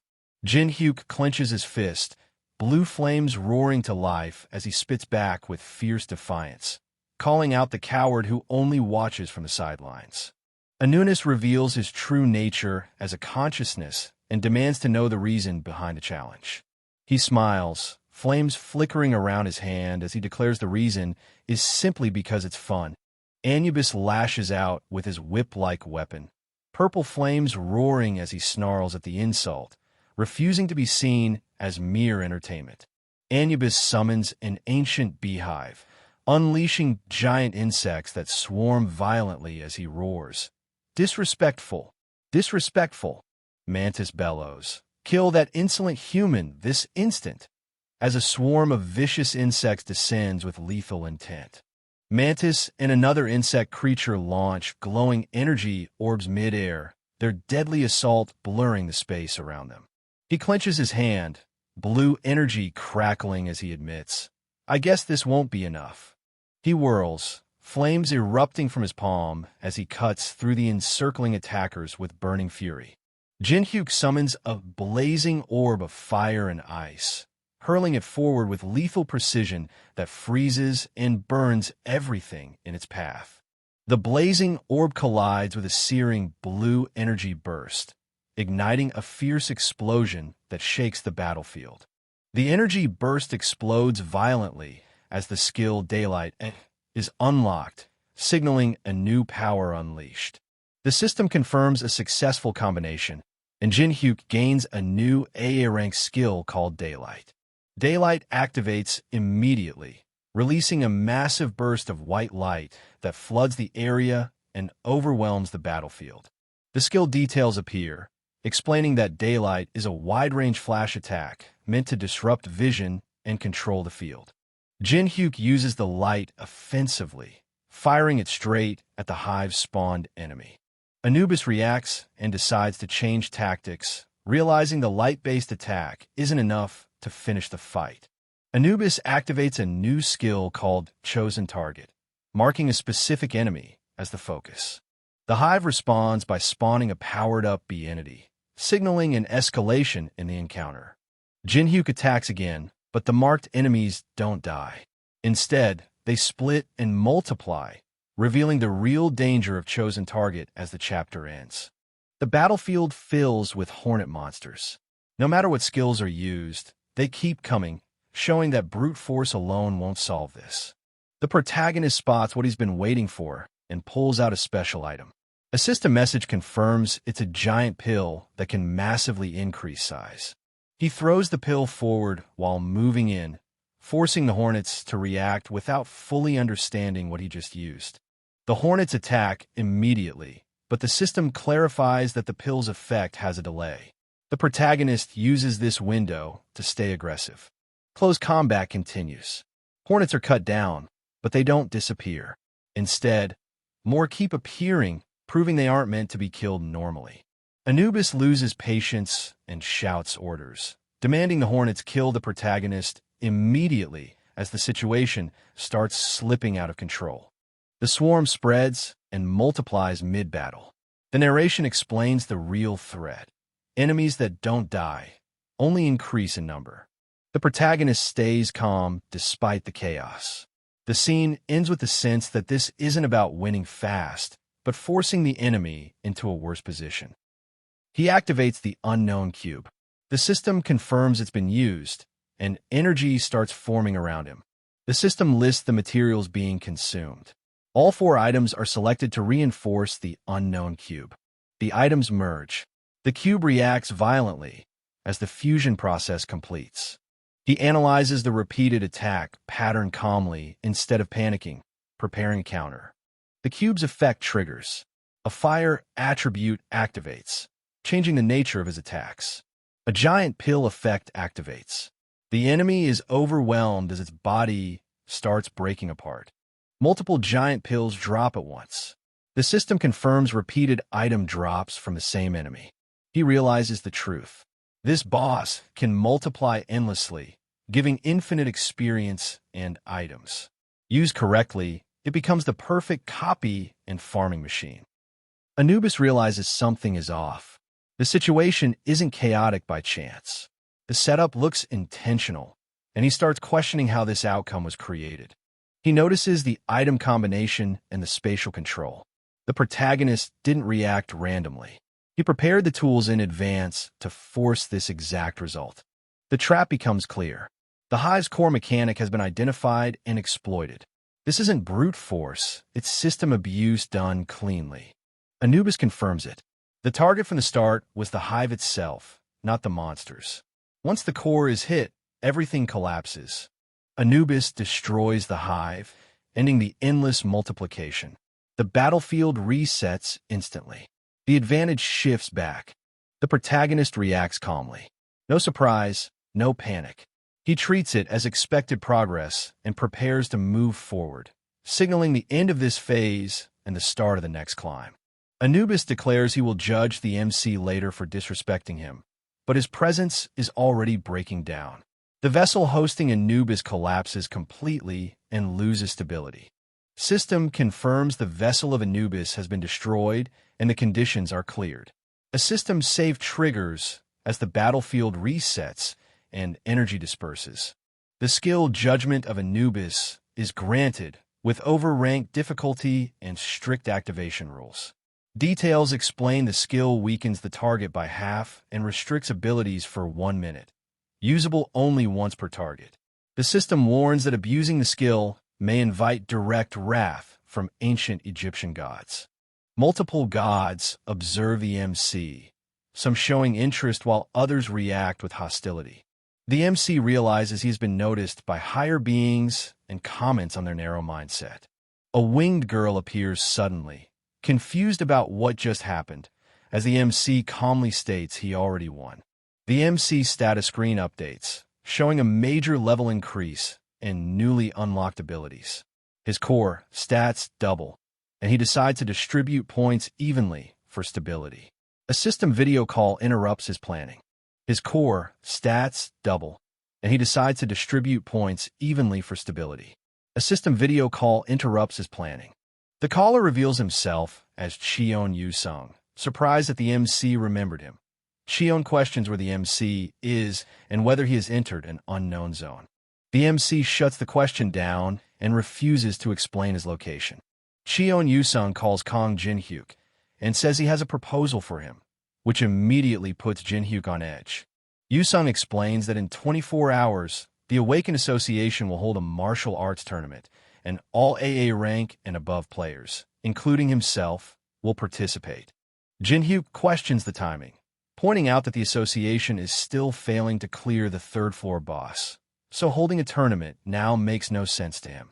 Yu-sung directly invites Jin-hyuk to join the tournament so they can settle things with a final fight to decide who wins and who loses. Jin-hyuk rejects the idea, saying he has no reason to waste time since Yu-sung doesn't even have a skill worth copying. Yu-sung reveals his leverage by showing an invitation ticket to the black market, making it clear this is the real reason Jin-hyuk won't be able to refuse. The auction hammer comes down hard. The item is sold, and the crowd reacts instantly. This isn't a normal market. This is power changing hands. The auctioneer smiles confidently, announcing the sale. Every bid here carries weight because everyone knows where they are. Cheon Yu-sung explains the truth. This place isn't a player coin exchange. It's a hidden black market. Only invited members can enter. Real money is used here, and the items are far beyond what ordinary players can access. Since the Tower of Trials became real, secret places like this started appearing. For someone aiming at the third-floor boss, this market is a goldmine. The protagonist realizes the irony. A secret place meant only for the rich, yet might give him exactly what he needs. Suddenly, a system message appears. His uploaded video has been chosen as a hot issue. The spread is faster than expected. A newly created unknown channel shoots to the top. The video shows the masked player agreeing to challenge the third-floor boss. Viewers explode with reactions. Some doubt him, some admire him, and others believe that only the unknown could pull this off. With over 50 million views, the profit is massive. Even after heavy fees, the earnings are worth it. The stage is set, and all eyes are on the masked challenger. The protagonist yawns in his seat. With all the noise and hype, even the spectacle is starting to feel tiring.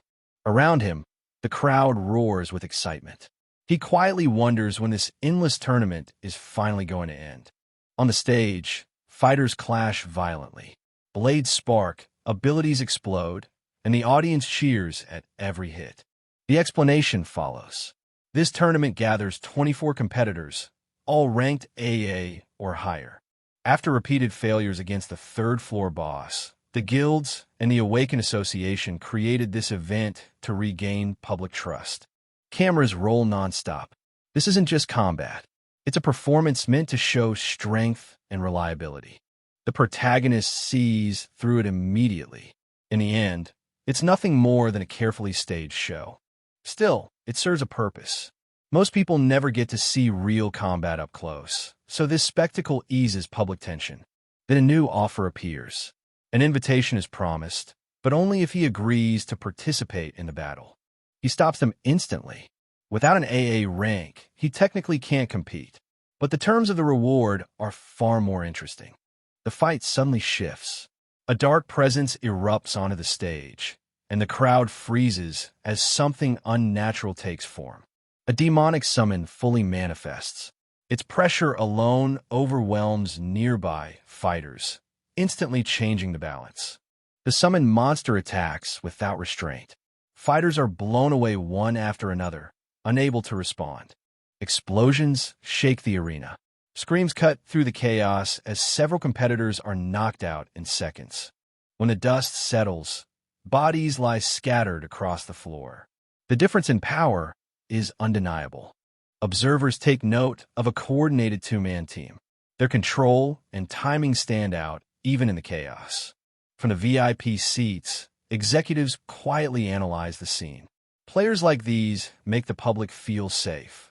One man sees something different. Among everyone present, only a single individual truly catches his attention. The Black Cloud Guild CEO, Hong Diokpyo, watches with interest. Calm, sharp, and calculating, he's already made his judgment. A smile forms on his face. Firm control, wide perspective, and flawless decision-making. The kind of talent worth chasing. The executive reminds his aide to stop worrying about the battles and focus on the interview afterward. He personally invested to make it happen. The response is casual and confident. He claims he's surprisingly good on camera, as if this outcome was expected. From the audience, Young Do-hyun yawns. He openly admits the winner has talent and could reach S rank within a few years. He adds that recruiting such a prospect would naturally raise the guild's reputation, though the man's attitude is irritating. Back in the arena, blades collide again. The fight resumes with sharp exchanges and rising pressure. A sudden burst of force erupts. Fighters are thrown back, unable to maintain their footing. In one decisive moment, Cheon Yu-sung steps forward. His presence alone silences the chaos. The broadcast announces it clearly. A champion has been decided. Viewers everywhere watch in disbelief. Phones light up as people realize the match ended faster than expected. Standing calmly with his weapon lowered, Cheon Yu-sung accepts the result. The real choice, however, is only just beginning. Young Do-hyun grins, clearly amused. From his view, the champion looks clever, maybe smarter than he first appeared. Before he can say more, the white-haired man grabs him and forces him back into his seat, cutting him off cold. He points it out bluntly. Cheon Yu-sung isn't looking at Do-hyun. His gaze is aimed much higher. Do-hyun finally notices. Shock flashes across his face as he realizes the match isn't over at all. From the arena, Cheon Yu-sung speaks calmly, telling whoever is hiding to stop pretending and come out.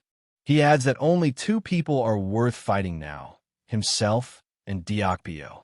The rest don't matter. Do-Hyun sighs in frustration. This turn of events is already getting under his skin.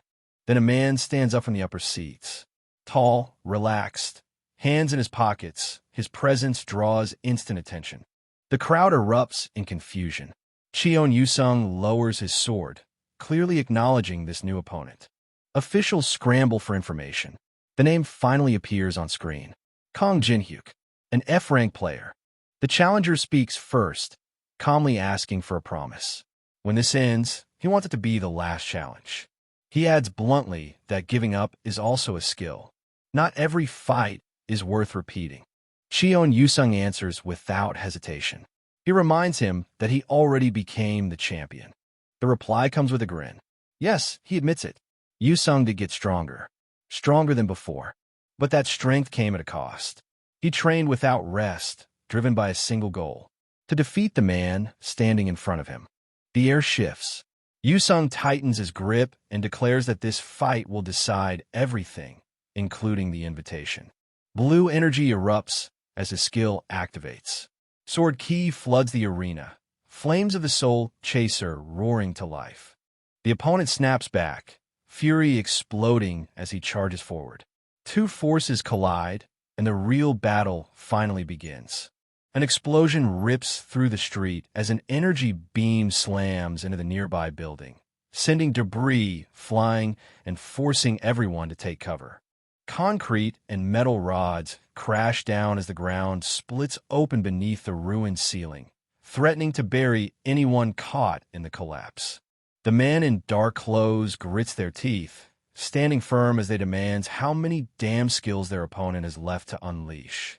Jinhyuk watches silently as the man crashes through the shattered glass floor, the sword clattering beside him, signaling the fight's brutal escalation.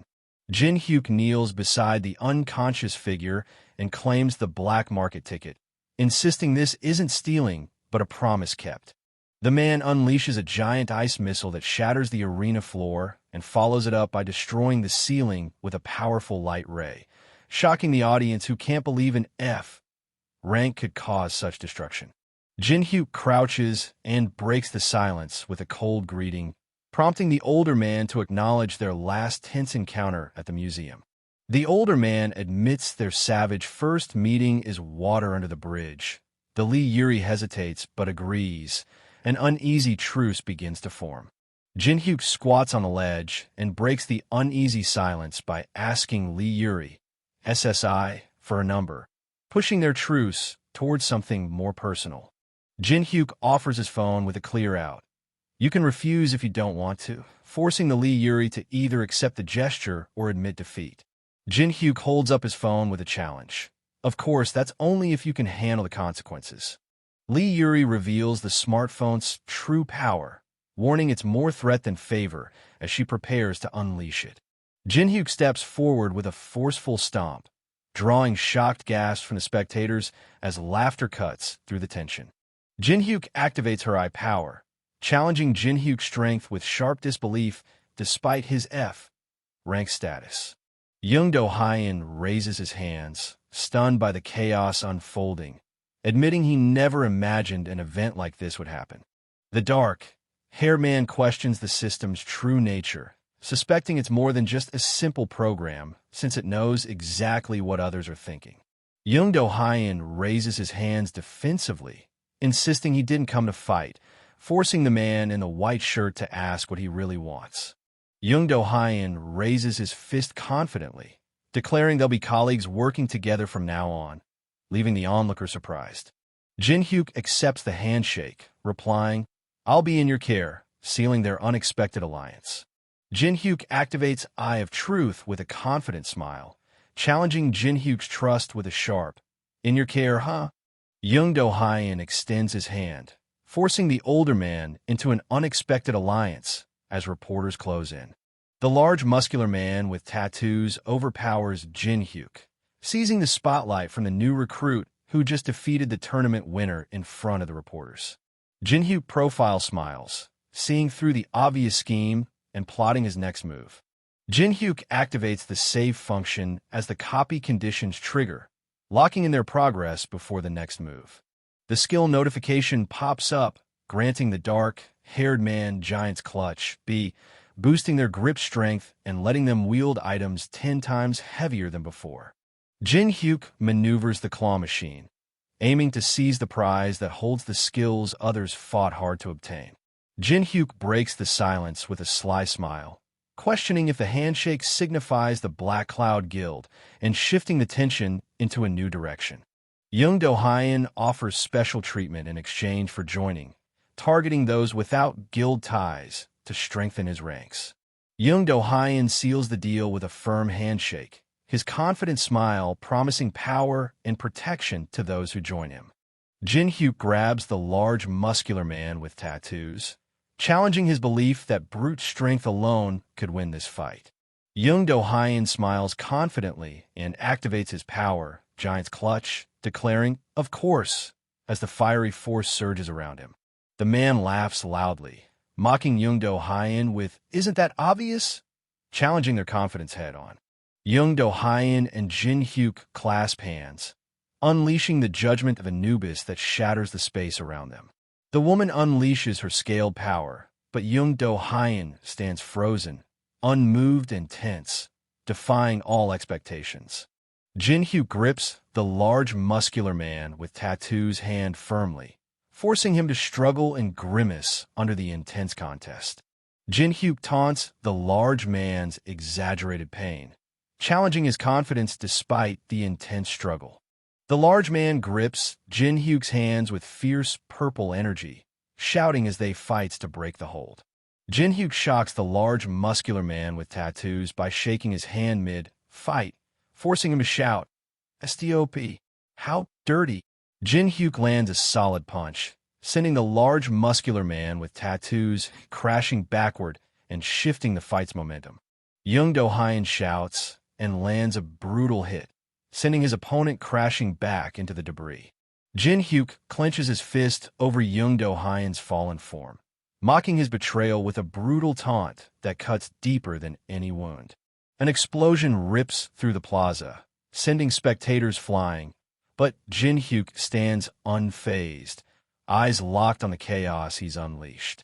Dark-haired man activates Eye of Truth, piercing through every hidden lie and secret in the chaos below. Hong Daokpyo shouts in furious defiance, unleashing power from his hand as he demands respect for the sacrifice behind Do-hyun's fall. Jin-hyuk steps forward, urging to pause the fight despite the rising tension, trying to prevent more bloodshed. Hong Daokpyo erupts in fury, shouting down Jin-hyuk's plea and daring them to back out after coming this far. Jin-hyuk raises his hand calmly, refusing to escalate by targeting guild masters just yet. Hong Daokpyo lunges forward, unleashing his power with a furious shout that breaks the tense silence. Hong Daokpyo's furious shout cuts through as he lunges, demanding answers that shake the ground beneath them. Jin-hyuk raises his hand and activates LV.2 Daylight, shifting the battle's energy in an instant. Jin-hyuk's light beam blinds the crowd, forcing spectators to shield their eyes as chaos erupts in the arena. Jin-hyuk tightens their grip on the sword, ready to strike as the chaos closes in.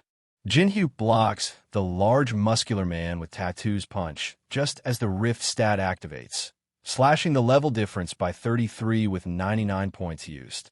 Hong Daokpyo unleashes his blood demon chi in disbelief as Jin-hyuk shockingly withstands the attack. Hong Daokpyo and Jin-hyuk clash, their red energy crackling as Daokpyo admits Jin-hyuk matches the vanguard strength. Hong Daokpyo scoffs loudly, refusing to believe anyone could stand against the second floor's boss, the Colossus. Jin-hyuk grips his dagger just as Hong Daokpyo activates his power and urgently demands, "Please stop." Young Do-hyun taunts the black-haired man in coat to act more dependable in front of the martial arts tournament crowd, raising the stakes between them. Han Sang-jin steps forward, raising their hand to command everyone's attention with a single, sharp declaration. President raises his hand, signaling authority as the room falls silent under his command. Jin-hyuk in the white shirt steps forward, confirming they's the one who leads Korea's awakened. President reveals his identity as Han Sang-jin, the awakened association leader, shifting the power dynamics instantly. Hyok-po accuses a rival of brutalizing a guild player, forcing the president into a tense confrontation that could ignite a full-scale conflict. The president challenges the Hyok-po excuse for the injuries, refusing to let the brutalization slide as tensions escalate. The president steps forward, revealing his identity as Han Sang-jin and directly addressing player Kong Jin-hyuk, raising the stakes in a confrontation. The president admits he only learned about Kong Jin-hyuk 20 minutes ago after a call from Department Head Park, shifting the power dynamic with this new information. The reporter urgently relays that he was told to come immediately because something unbelievable is happening, sparking tension among the seated men in suits. The president confronts Jin-hyuk about irregularities in his test results and the pressure he put on the examiner, raising serious questions.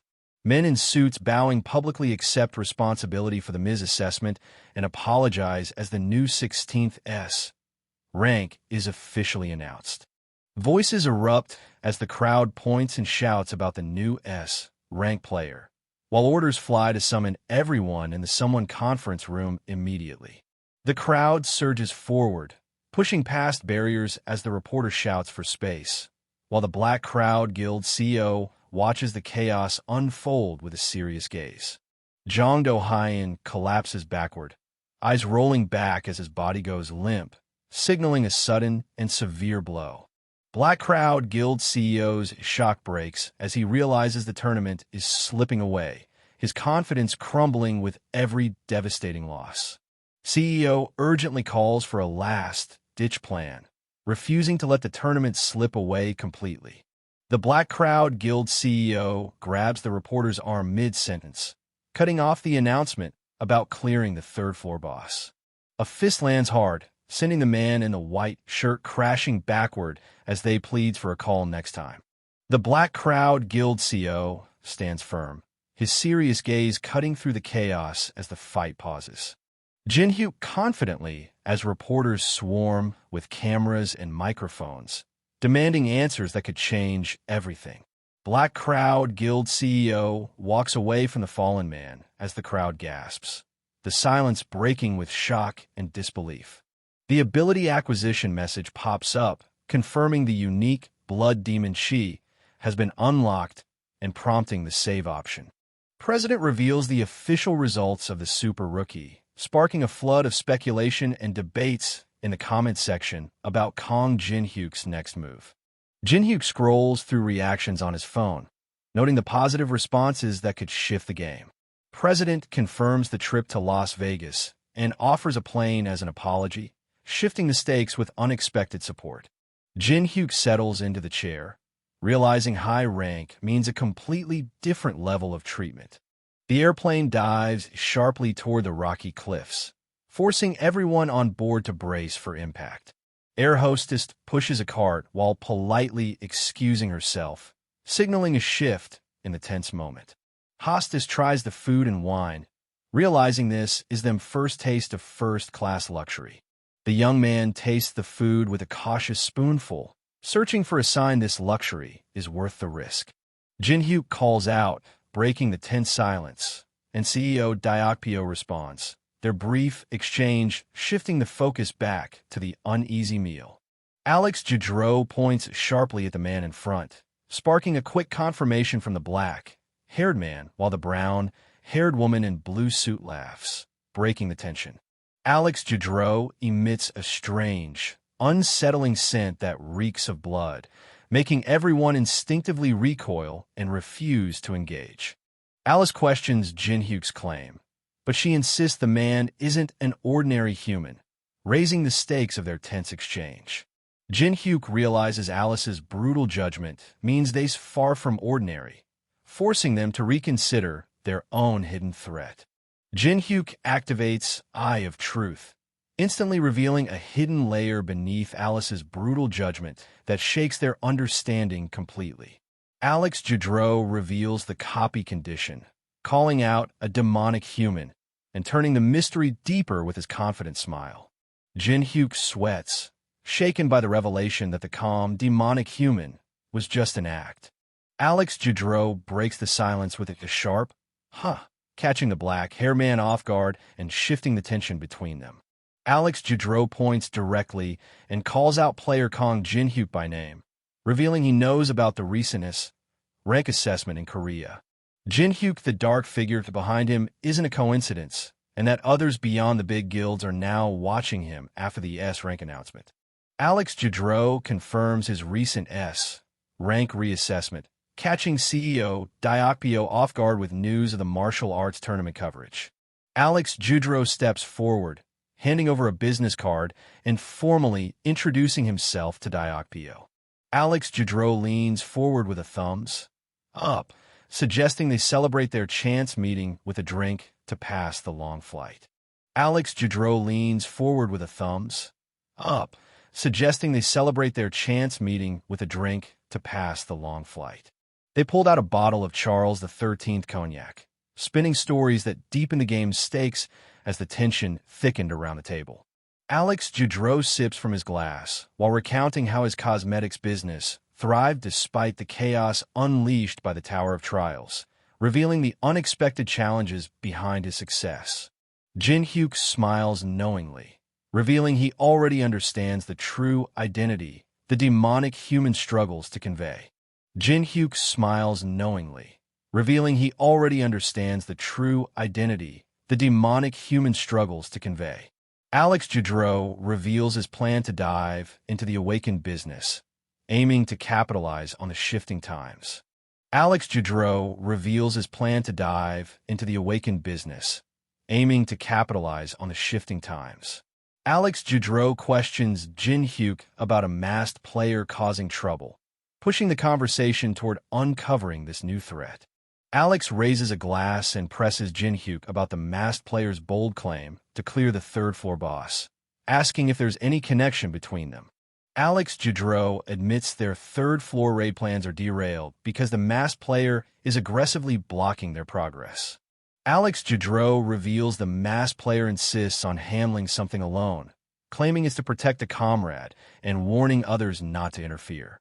Jinhyuk challenges Alex Judreau's claim of knowing the unknown, and Alex casually confirms it, raising the stakes in their tense exchange. Alex Judreau laughs off the blatant greed of unknown Sasai, mocking how calmly he lies right to the person's face without a flicker of doubt. Alex Judreau laughs off the blatant greed of unknown Sasai, mocking how calmly he lies right to the person's face without a flicker of doubt. Alex Judreau pours a drink and extends a sharp invitation to join them in the third-floor boss room, promising it'll be a great help. Alex Judreau pours a drink and extends a sharp invitation to join them in the third-floor boss room, promising it'll be a great help. Alex Judreau assures that as an S rank, no one can interfere with the solo raid and hints at a hidden item waiting in the third-floor boss room. Jinhyuk refuses the offered bottle, insisting, "I'm okay," keeping his focus sharp despite the brief pause in their flight. Jinhyuk refuses the offered bottle, insisting, "I'm okay," keeping his focus sharp despite the brief pause in their flight. Alex Judreau pushes back with a confident promise. The tougher the challenge Kong Jinhyuk faces, the greater the reward waiting on the other side. Alex Judreau reveals the legendary potion said to cure any disease and heal even a broken heart, raising the stakes in their desperate fight. Alex Judreau reveals the bottle contains an elixir, a game-changing secret weapon in their fight. Jinhyuk's surprise reveals the elixir's unexpected potency, shifting the stakes in an instant. Jinhyuk clutches the rare blue vial, questioning the demonic human association's power while temptation creeps in. Alex Judreau confidently offers an elixir as advance payment, claiming anyone would desire such a valuable item. Alex Judreau activates the contract's power by pointing at it and pressing the pin, forcing the stakes higher with his challenge to sign.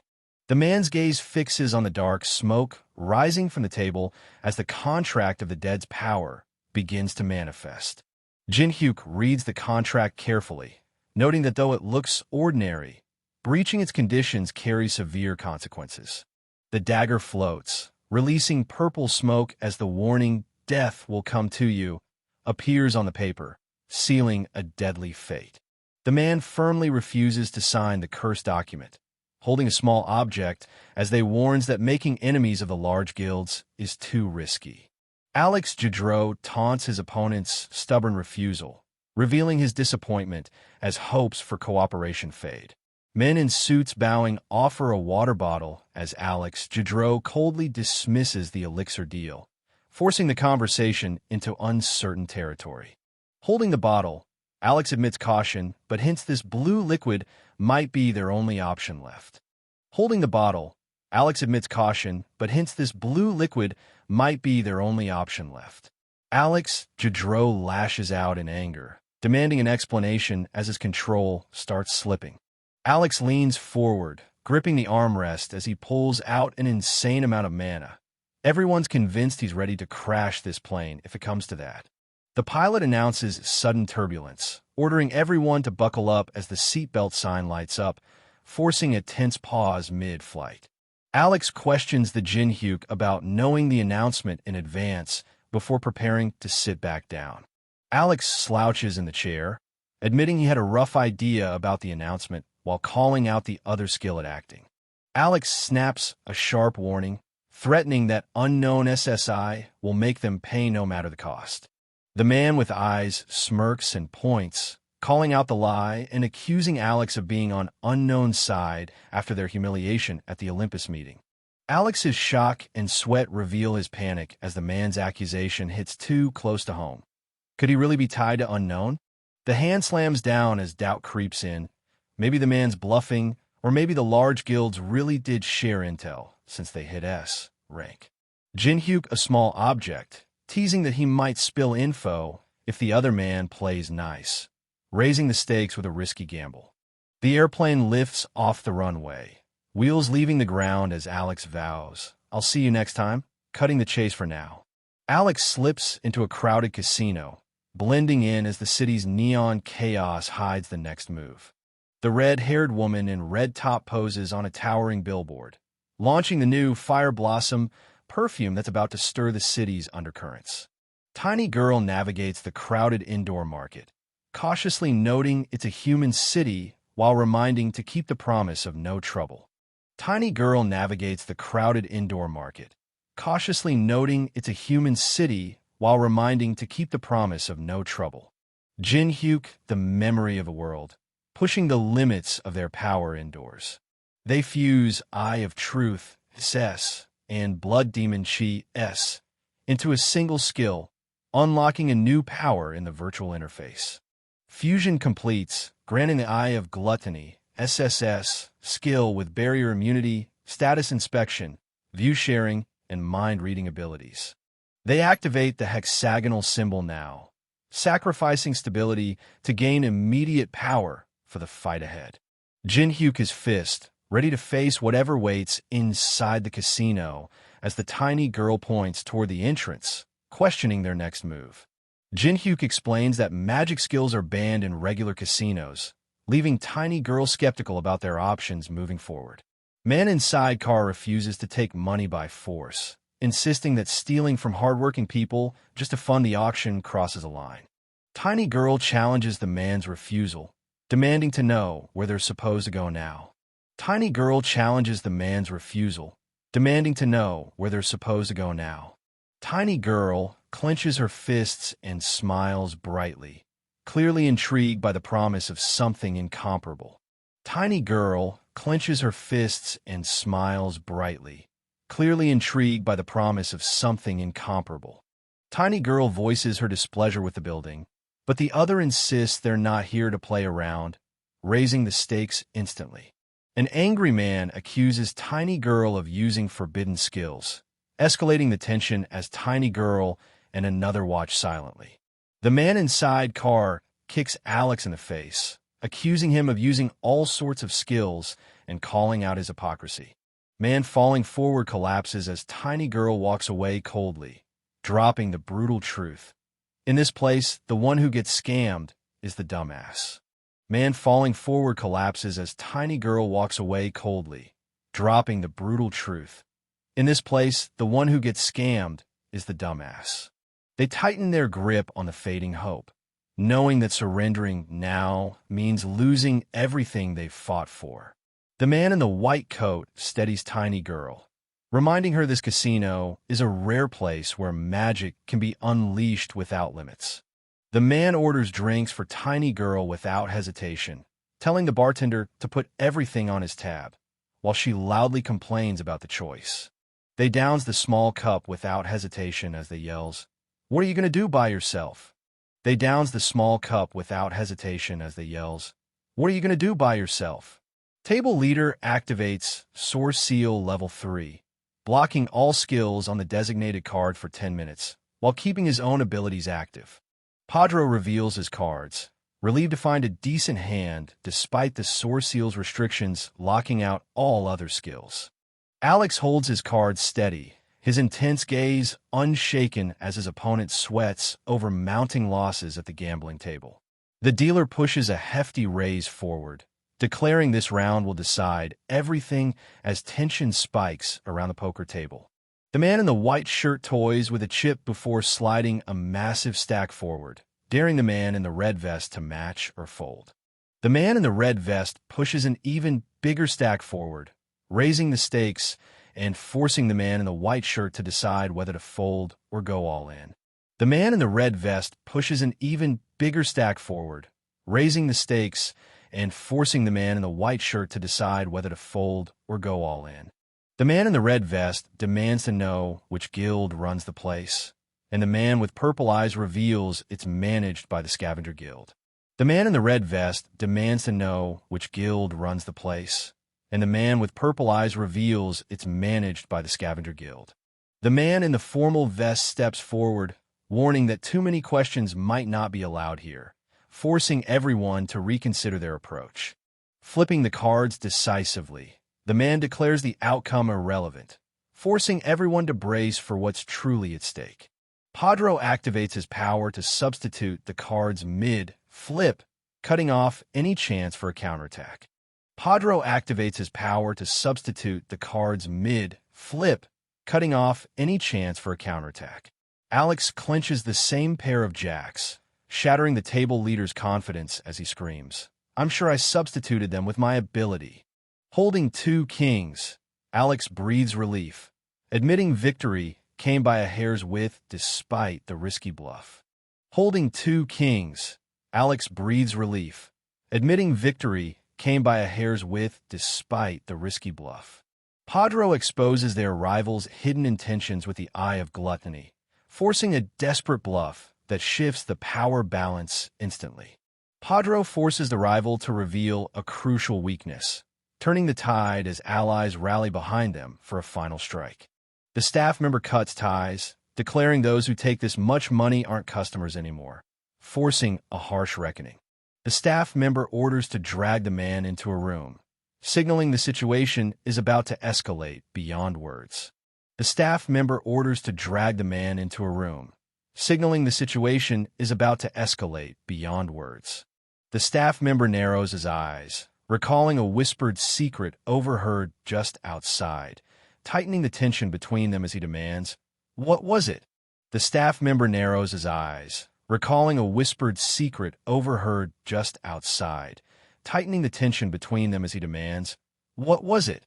The man with sunglasses and gun dodges the gunfire and fires back, turning the fight deadly in the confined room.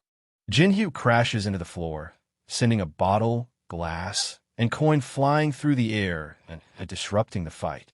Jinszo seizes the moment to grab the fallen coin, turning the disrupted fight to their advantage. They raise the cocktail glass, declaring it symbolizes the passionate love between couples, shifting the tension with a surprising toast. They raise the cocktail glass, declaring it symbolizes the passionate love between couples, shifting the tension with a surprising toast. The someone shatters them glass on the ground, daring anyone to challenge them cold dismissal of love's worth. Section Chief senses an urgent threat despite the chaos, warning that no lawlessness justifies what's about to happen. The black-haired man lands a brutal punch, sending the brown-haired man reeling as the warning echoes. No one goes wild like this all by themselves. Padro urgently shows the red object to Section Chief, who snaps back angrily, refusing to believe anything could be more serious right now. Section Chief's shock deepens as he reads the message on his phone, realizing the situation is far worse than he thought. The smartphone reveals a photo of Jinszo with the caption confirming him as a newly assessed S-rank player in South Korea just days ago. Section Chief's shock deepens as he realizes an S-rank player, rarer than even America's elite, is standing right before him. They stand atop the casino rubble, a single eye flashing as they threatens to obliterate the entire building if they chooses. They stand atop the casino rubble, a single eye flashing as they threatens to obliterate the entire building if they chooses. Chief kneels, apologizing for their rude behavior and begging for forgiveness as scattered cards lie forgotten on the floor. Jinszo snaps at the Jinszo, accusing them of only apologizing now because they realize they crossed the wrong person after seeing his rank. The section chief kneels, stammering a defense, but the other man dismisses it as absurd, showing no mercy. Jinszo leans in, taunting that in this game, only the fool gets scammed, leaving the red-haired man trapped by their own fear. The reddish-brown-haired man demands their winnings and mental damage compensation, refusing to back down despite the accusing fingers pointed at them. Jinszo grabs the section Jinszo by the collar, demanding a steep $10 million settlement or threatening to shut down their operation for good. Checking the phone, Jinszo confirms the payment should cover the items and watches the car approach, waiting for the delivery to arrive. Jinszo confirms the man in suit and car is customer number 117 and offers to escort him to the auction house. Jinszo sits silently inside the tinted car, realizing the auction house's location remains a tightly guarded secret as the road stretches ahead.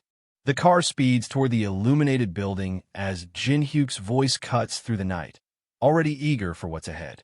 Jinszo approaches the mansion entrance and delivers a chilling welcome. Then, please enjoy your stay.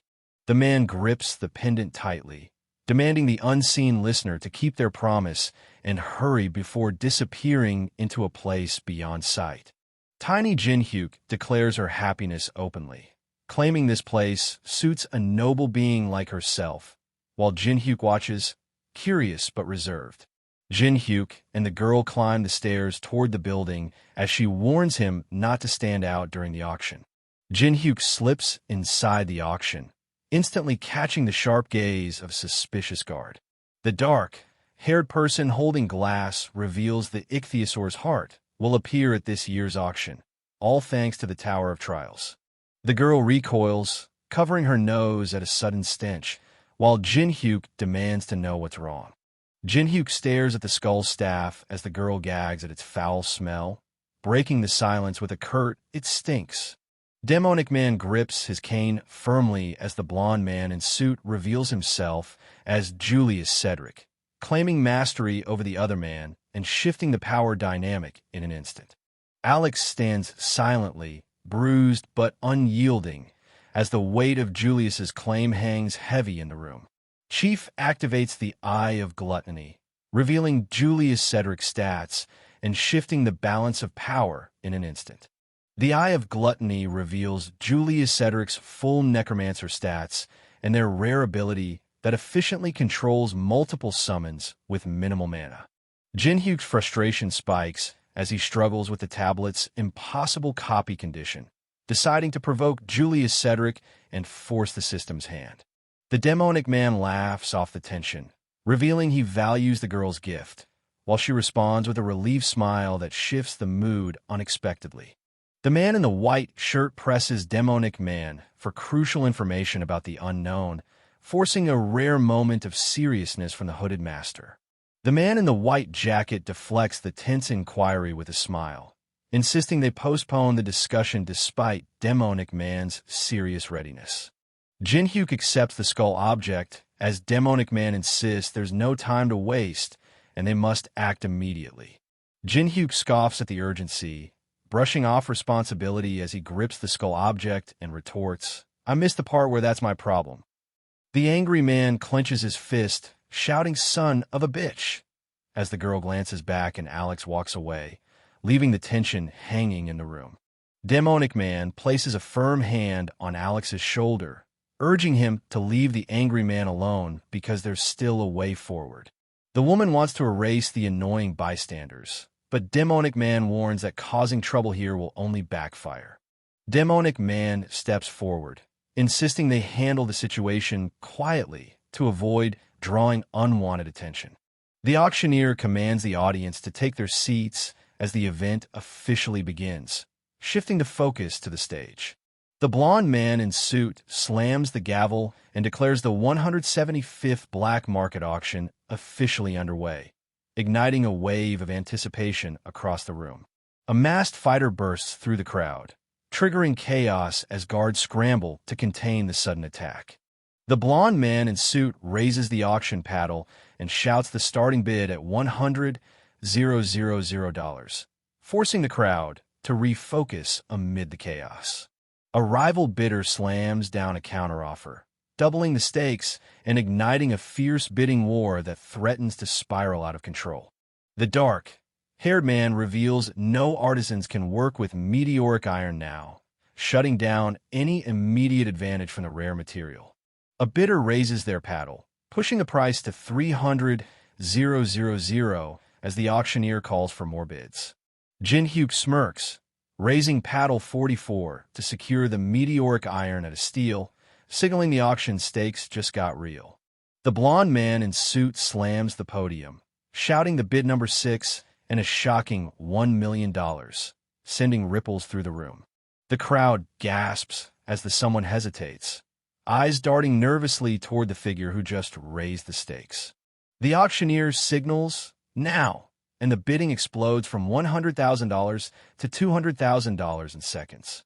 Jinhyuk slams his paddle down and shouts, "300,000, pushing the bidding war into even more dangerous territory.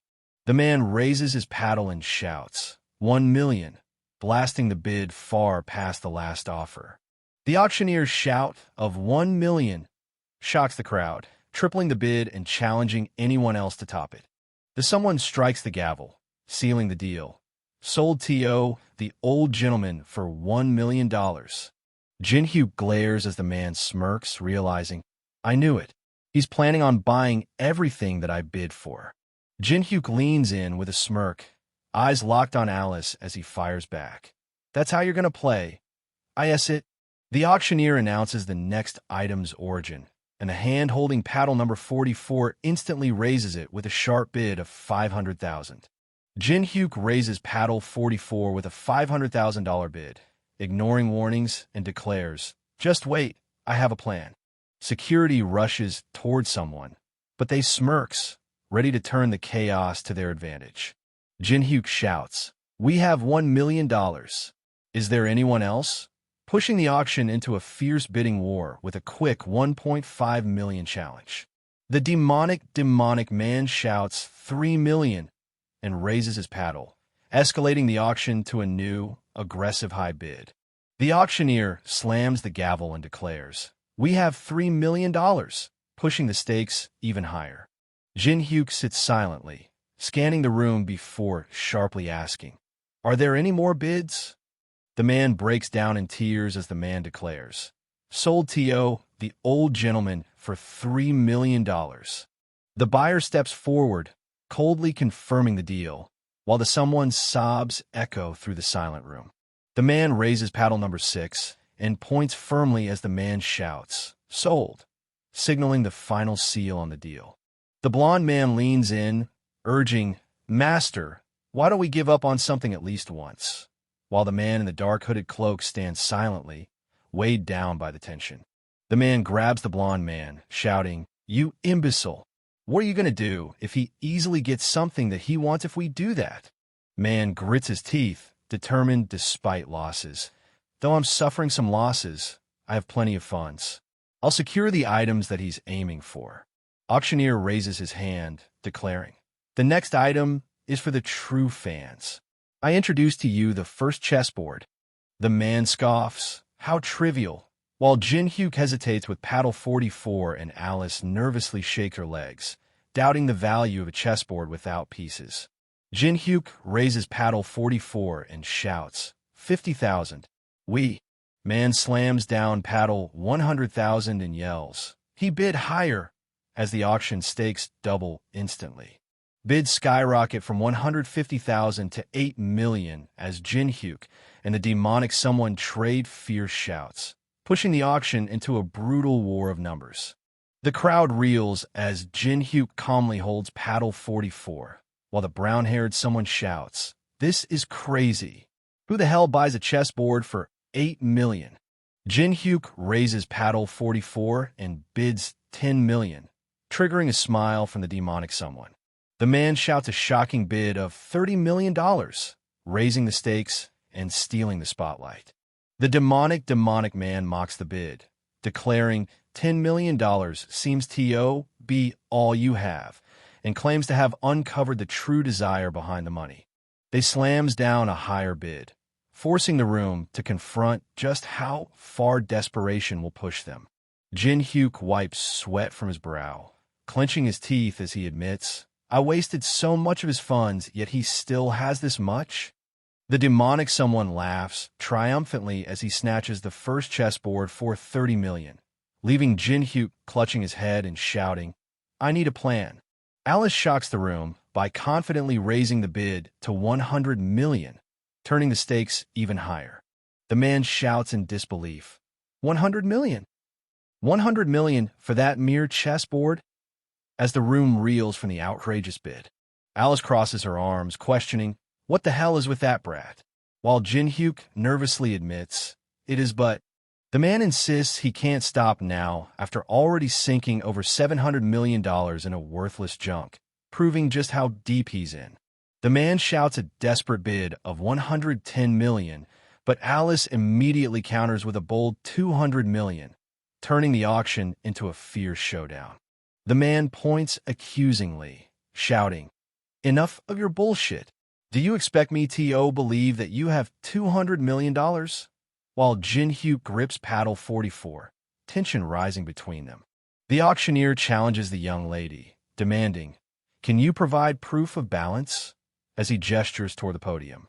Alice conjures a magical orb, questioning with a sharp proof as she challenges the Alice's demand. Someone hurls the orb, shattering the illusion and revealing the hidden truth behind the enemy's deception.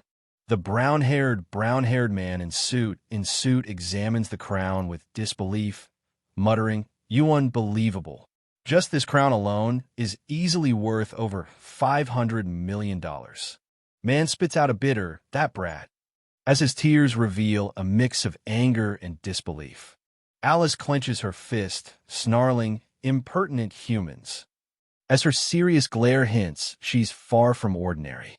Jinhyuk claps confidently, proving he's even more dangerous than Alice by treating her like his subordinate. The man warns the auctioneer that their plan has been overturned by an enemy more annoying than unknown, shaking the auctioneer's confidence. Jinhyuk clenches his fist, triggering the man to walk away with his weapon as he says, "Proceed with Plan B." The auctioneer announces, "Congratulations.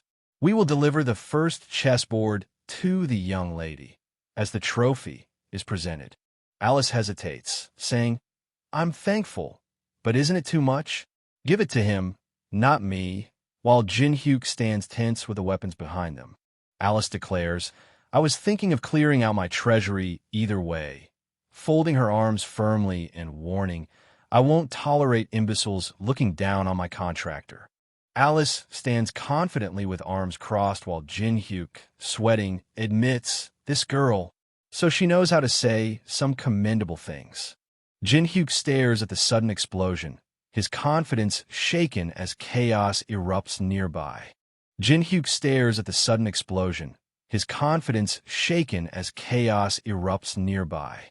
Man in dark suit shouting sprint toward the exit as the man in dark suit shouting yells, "We have T.O., get out of here!" to escape the collapsing building. People shouting, "Where are you all?" in a rush as a cigarette falls forgotten amid the chaos. Alex lunges through laser beams as two men flee the door, shouting, "You're all precious sacrifices, be my materials." Alex activates the mana furnace, clutching a small object as the magic circle ignites beneath his hand. Alex activates the mana furnace, clutching a small object as the magic circle ignites beneath his hand. The man collapses amid the flames, desperate and crying out, "Please save me." Clenching his teeth, the man braces himself, refusing to surrender despite the crushing despair. Jinszo unleashes a fierce accusation, shouting, "You've crossed too far beyond the line, you sick bastard." Monster roars fiercely, unleashing a surge of energy that shakes everything around. Jinszo lashes out with sharp words, calling out the enemy as a disgusting necromancer. Alex gestures confidently, defending the monster with, "Disgusting? How can you say that after seeing these lovely guys?" Alex gestures confidently, defending the monster with, "Disgusting? How can you say that after seeing these lovely guys?" Alex recalls the airplane humiliation and declares, "Since the order to have you removed is issued," escalating the threat. The monster roars and lunges forward, shouting, "There's no reason to be patient any longer." The monster lunges at Jinszo, who stands ready with a confident smile, prepared to counter the attack. Jinszo charges forward, eyes locked on his target as he prepares to strike. Monsters charge through the debris, but Jinszo's grin only widens as he taunts, "You're pretty quick." Our boy dodges a claw swipe and counters with a sharp strike, forcing the monsters to retreat briefly. Jinszo casts a powerful spell, explaining, "That punk doesn't like gross bastards, so she ran away herself," while revealing he had to release her physical body to use his magic.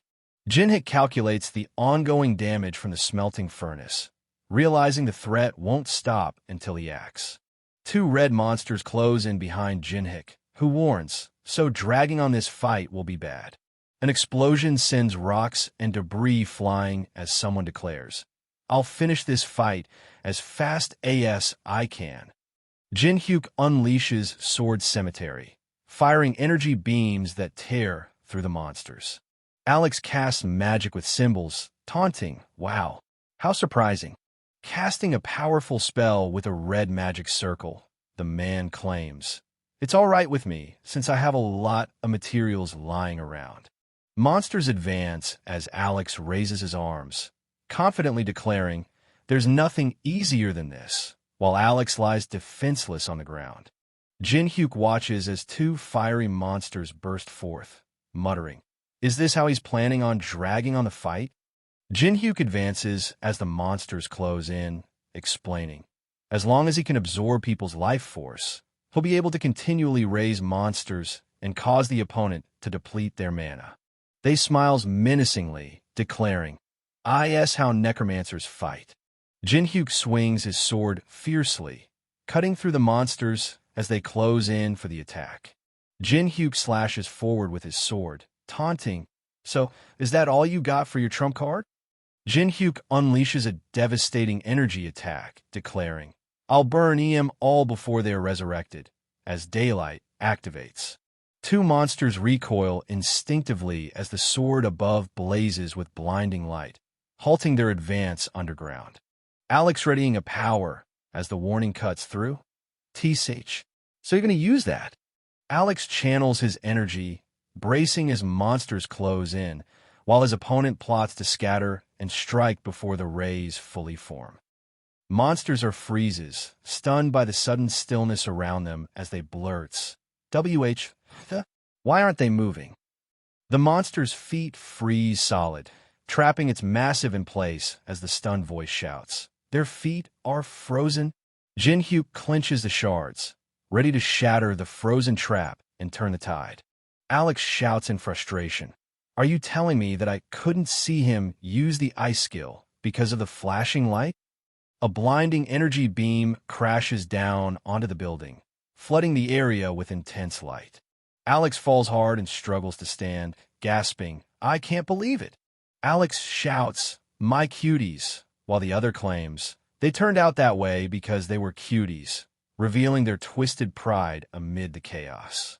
Alex fires a powerful energy blast, but Jinhyuk blocks it with a sharp FUCK reaction, escalating their deadly clash. Alex dashes through the alley, pushing his limits to escape the relentless pursuit. Alex panics over his unexpected loss and decides to flee fast to regroup with Mast. Alex reels from a sudden blow, his escape plan now in jeopardy.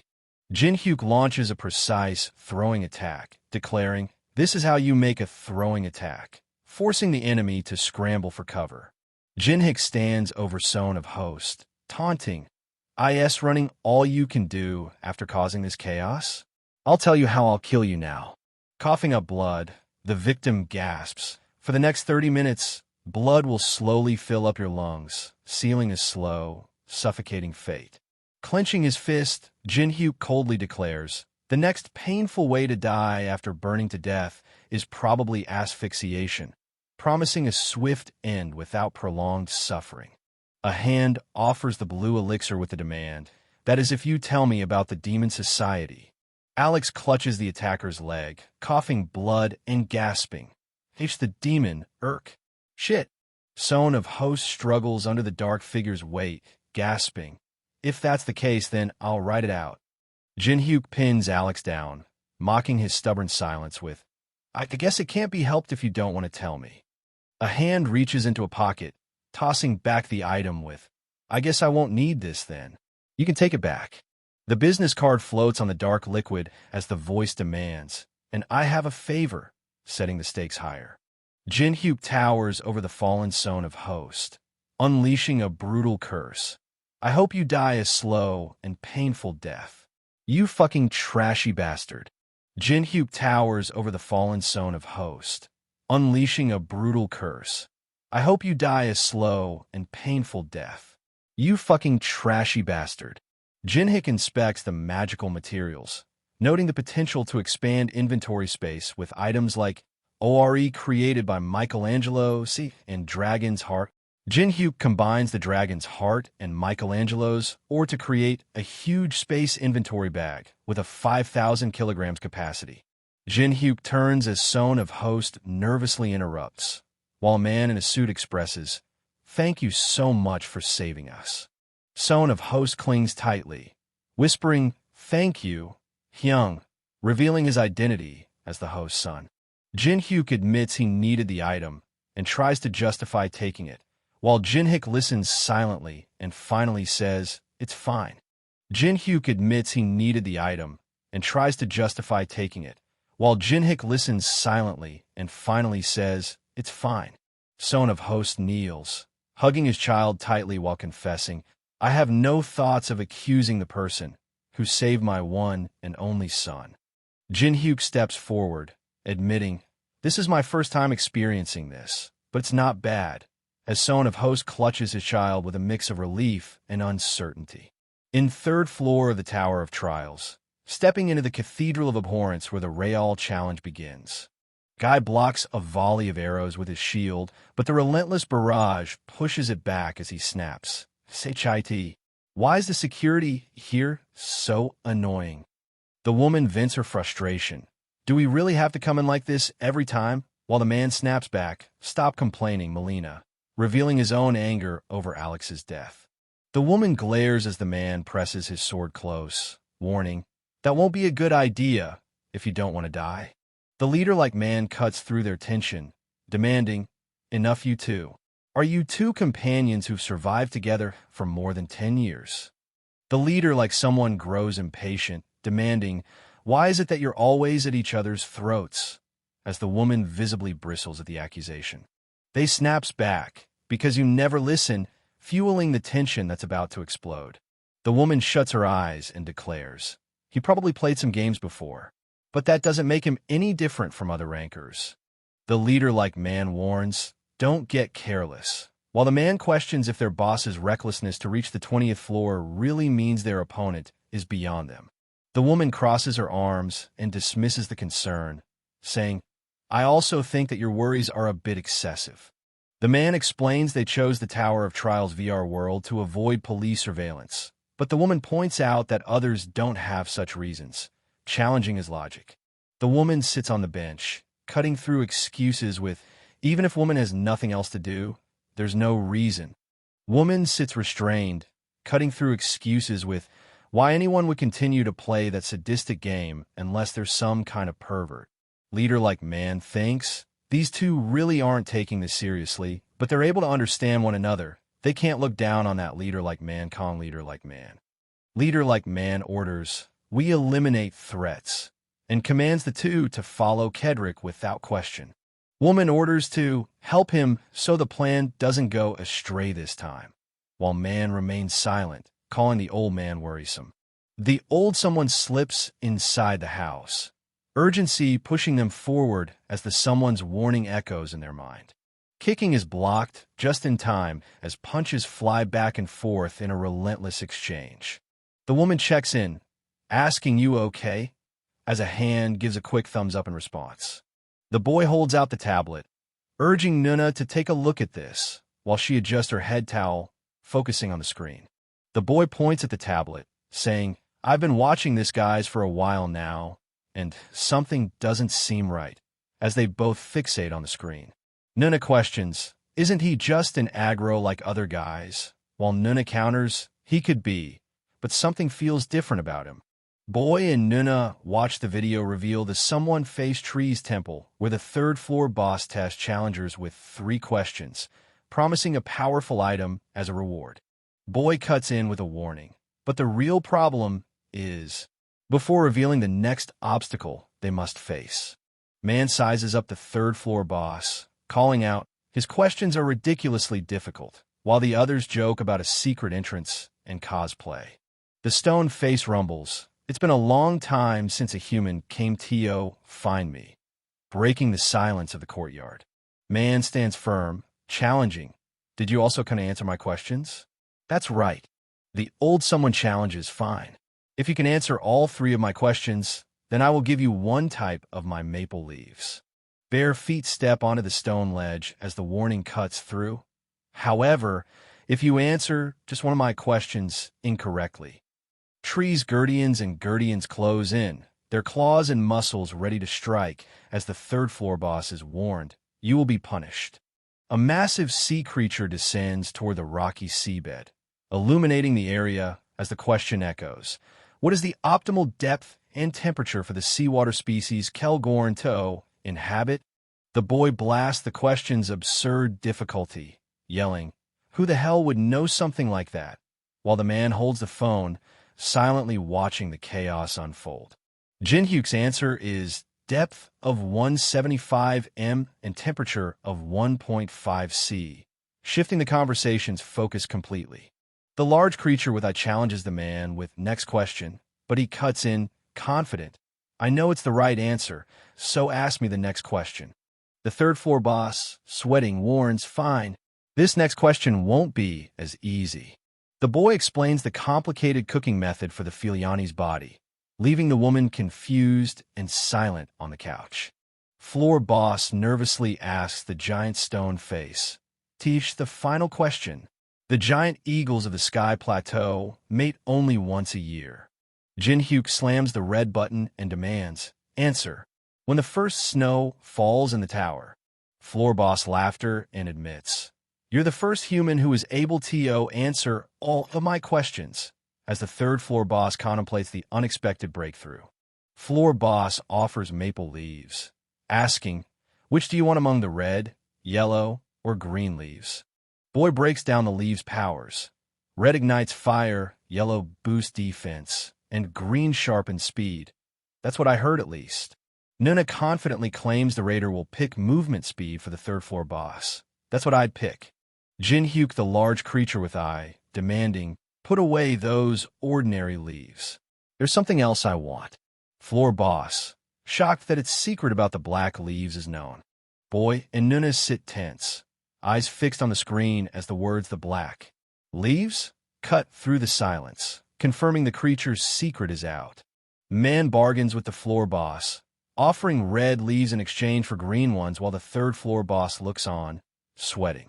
Jinszo, claiming the third-floor boss-faced tree, promised anything for answering all questions, while the third-floor boss accuses him of trying to cheat.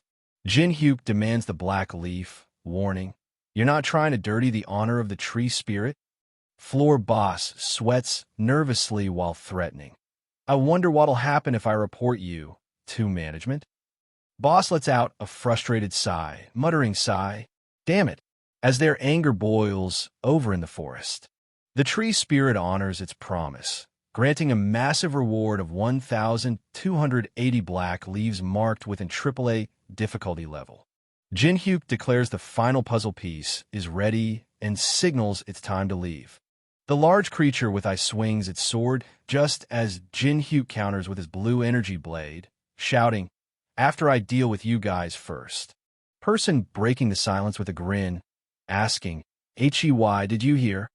Guard confirmed the solo clear started early and agreed to wait by the portal until it's done, planning to head home afterward.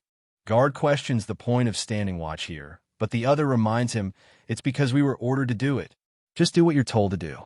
One player pushes to stop overthinking and trust the plan, insisting, "Aren't they doing this with some sort of plan in mind?" The guard stands firm by the portal, challenging, "Don't you think so?"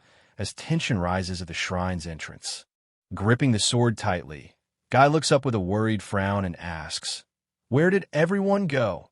as dark smoke spreads across the floor. Dark purple energy bursts out, claw shadows twisting around them as power surges uncontrollably. Player struggles against restraints, urging to absorb their vitality and keep it saved as time runs out. Demonic man controlling energy as a cloaked figure declares, "They's already begun." Jinszo slashes with his sword, shattering the stone soldier into crumbling pieces. Jinszo walking leaves the gate behind, while onlookers debate if he can actually beat the boss. Jinszo cuts through the noise with a sharp, "I don't care whether you trust me or not, but I'd appreciate it if you could stop the babbling." Jinszo's eyes flash as he commands, "I did say it to you guys. Watch if you want to watch." One viewer explains how streamers commonly display all sorts of charms to boost their views. Person tapping shoulder scrolls through the phone, muttering, "But if they push the concept of not giving a shit from the start. The hell, you fucker." Jinszo walking confidently through the gate, ignoring the stares and whispers, proving he truly doesn't give a damn about his viewers' opinions. Jinszo activates his eye, immediately sensing an unseen presence and muttering, "There's man in white coat else here?" Man presses the button, cutting off the stream despite protests about their skyrocketing viewers. Soldiers charge forward with polearms and swords raised, breaking through the fortress defenses in a fierce assault. Magician unleash purple magical circles, turning the tide inside the fortress.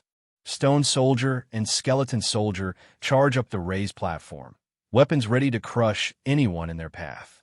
Stone soldiers tighten their formation, gripping polearms as their red eyes scan for the next threat.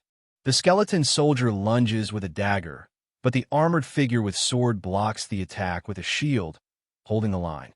The stone soldier slams his polearm into the skeleton soldier, forcing him back as the others tighten their defense. The person in white cloak sits alone on the cliff edge as the wind whips leaves and cloth around them. Jinszo crouches on the rock, mocking the fight below with demonic human bastards. They're fighting neck and neck. Or not. The armored figure with sword clashes fiercely against the stone soldier, causing a massive energy explosion that leaves everyone questioning. Are they slightly stronger? The magician and the other hooded figure unleash synchronized purple magic, pushing the fight just enough to claim, "The battle is slightly tilting in our favor." One guy charges forward with fierce force, but suddenly falters mid-attack, choking out, "Let's ride this momentum to destroy the KUGH." Two hooded figures scramble as shards rain down, one shouting, "Long-range attacks from the enemy. Raise the shields." Magician channels a powerful shield, shouting, "Where are they coming from?" as the attacks intensify. Jinhyuk points decisively as armored figures lock eyes with him. A voice yells, "Over there!" It's a man wearing a mask. Magician unleashes a powerful spell as skeleton soldiers fire a volley of arrows, their commander shouting, "He's only one man. Get rid of him!" Skeleton soldiers leap forward, spear thrown down to break the defense line and crush anything in their path. Stone soldier blocks the lunging strike from the Jinhyuk, holding the line tight despite the relentless assault. Jinhyuk activates Blessing of the Star, unleashing a powerful magic that shifts the battle's momentum instantly. Stone Soldier and his massive comrades grip their swords tighter, rallying the smaller skeleton soldiers with a fierce battle cry. Armed figures close in as the skeleton soldier crouches, struggling under the uncontrollable divine power. The armored figure with sword fights to reclaim control from the divine force, consuming the armored figure with sword. The stone soldier swings the large drill weapon, sending smaller figures flying as the man, shouting in cloak, screams, "HHHH." Person shouting alerts the others as the explosion obliterates the third position, forcing them to rethink their defense immediately. Demonic man snaps, "I can see that without you telling me, you dumbass," cutting off any excuses as tension spikes. Our boy reveals the 4 command points for the undead monsters, warning that the third one has already been destroyed. Chains snap as the clock symbol shatters, triggering the collapse of the entire undead network once the first command point is destroyed. A strike from the purple sword ignites a fiery explosion as a voice shouts, "Over here!" The flaming skull face lashes out, mocking, "How could you possibly catch me with those slow ASS movements of yours?" The stone soldier raises its fist to strike as the armored figure with sword charges forward, shouting, "Battle MOAI." The armored figure slams their sword into someone's fist, shattering it and forcing the giant back. Jinhyuk other shoulders, drawing their focus as tension spikes between the trio. The middle figure shifts their grip, forcing the others to lock eyes in a sudden, tense standoff. The stone figure crashes into the ground, sending shockwaves that throw everyone off balance. The man shouting in cloak warns, "The first position has also been destroyed," while his companion snaps back, "I said I know, you dumbass." As panic over their dwindling defenses sets in, the old man shouts, "What sort of grudge do you have against USTO? Keep ruining our plans every single time," as frustration boils over their collapsing strategy. The magician shouts a warning as he casts a powerful spell, activating Guardian of the Pyramid, while another voice urges, "If you use that here, you won't have enough mana to face the boss monster dash." But the magician cuts them off with a sharp "Shut up." Old man shouting yells, "I'll use my full power to kill you," and prepares to unleash his attack. Old casts a powerful spell, shouting "Awaken, Guardians," as the stone soldiers rise from the ground, ready to fight. And Guy crouches, clutching his staff, and admits, "It seems I've pushed myself a bit too much," while checking if the other is all right. Older man grabs the hooded man's shoulder, forcing them closer as the hooded one gasps, "See Cedric Nim?" Old man, unleashing a sudden burst of purple energy that catches everyone off man in dark hood with sweat. The hooded man in dark cloak reels from the purple energy strike as the older man orders, "Stay still. You'll only prolong your pain." Jinhyuk clenches his fist in frustration, realizing, damn, he's even absorbing his allies. Purple energy pulses from the figure on the ground as they declare, "Good. I finally feel better," signaling a dangerous recovery. Old man locks his intense eyes on the target, making a sharp hand gesture as he declares, "I've made you wait." Oldie clutches his head as stone soldiers stand ready behind him, declaring, "Then, shall we get back to it?" Mommy snarls and advances, releasing thick purple smoke from her mouth as she raises a clawed hand. Demonic man shouts defiantly, raising his fist and taunting, "Ooh ha ha ha, what do you think of my strongest army?" Mommy wraps her steel-like bindings tightly around the giant statue, striking with deadly precision. Jinhyuk strikes the older man's face, forcing him to recoil as he taunts, "I was going to save them for the boss fight." Old man shouts, "So die, you motherfucking masked punk," while wielding two staffs with Skullso. Guy fires energy beams at the giant statue, striking its armored head with a powerful explosion. Woman shields her eyes while Guy watches intently, noting the masked punk's unexpected skill. Guy calls out the obvious mistake, pointing out the gap in power between the two fighters. Demon Oldie raises his sword with a fierce laugh as skeleton soldiers stand ready behind him. Guy adjusts his visor, while the woman with red hair and bandaged looks sideways, trading sharp words.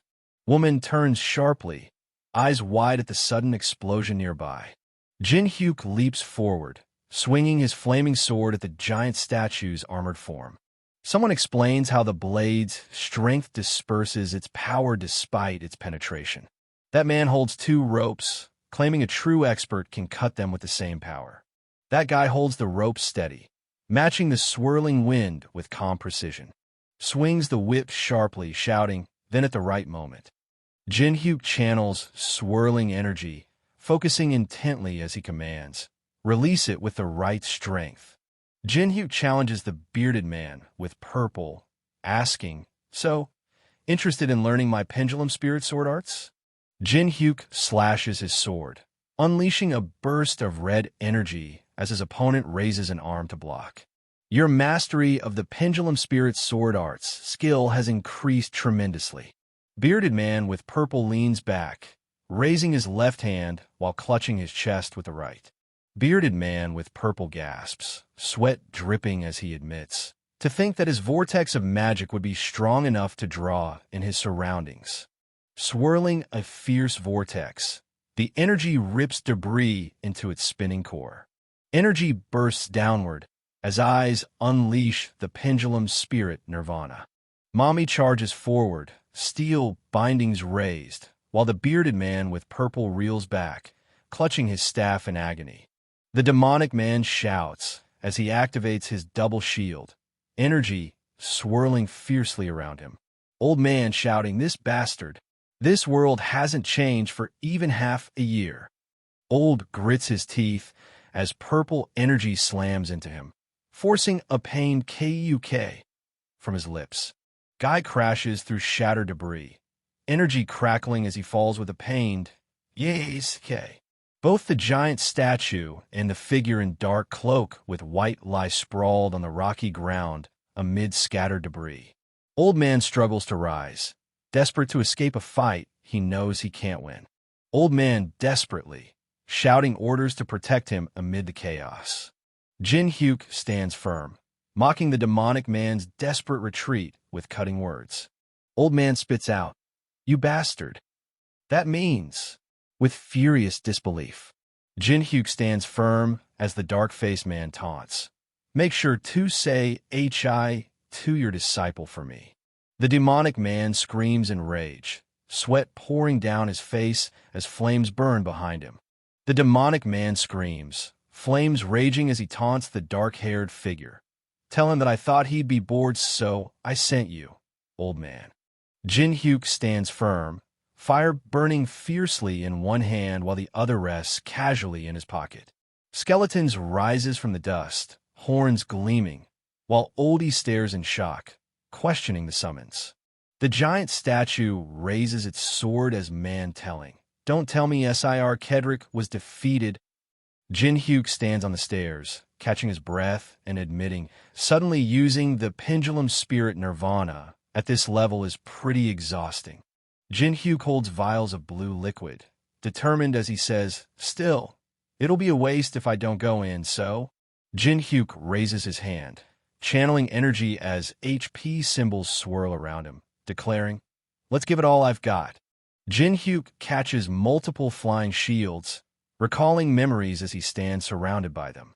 Jinhyuk stands ready, gripping his sword and shield amid scattered leaves.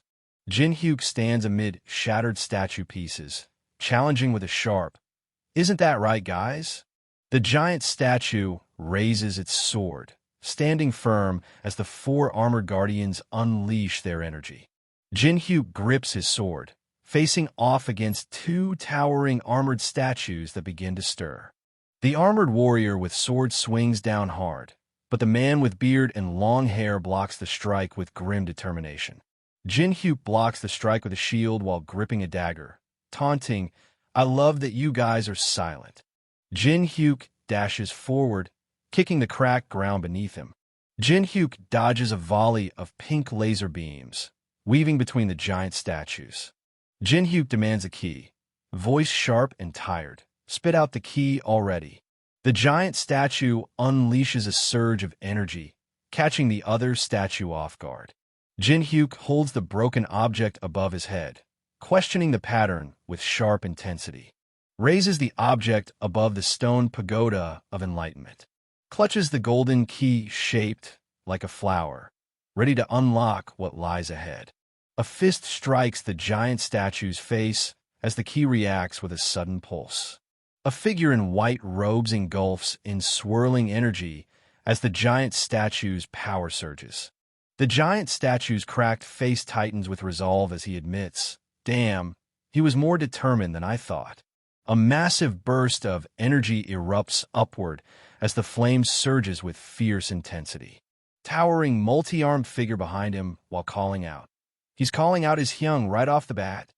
Giant statue lies fallen, calmly acknowledging the rare threat posed by a human among the invaders. Jinszo grips his sword, declaring, "This is nothing. I'm going to be slaying the boss on this floor, too." Giant statue raises his hands, declaring, "What an impudent human.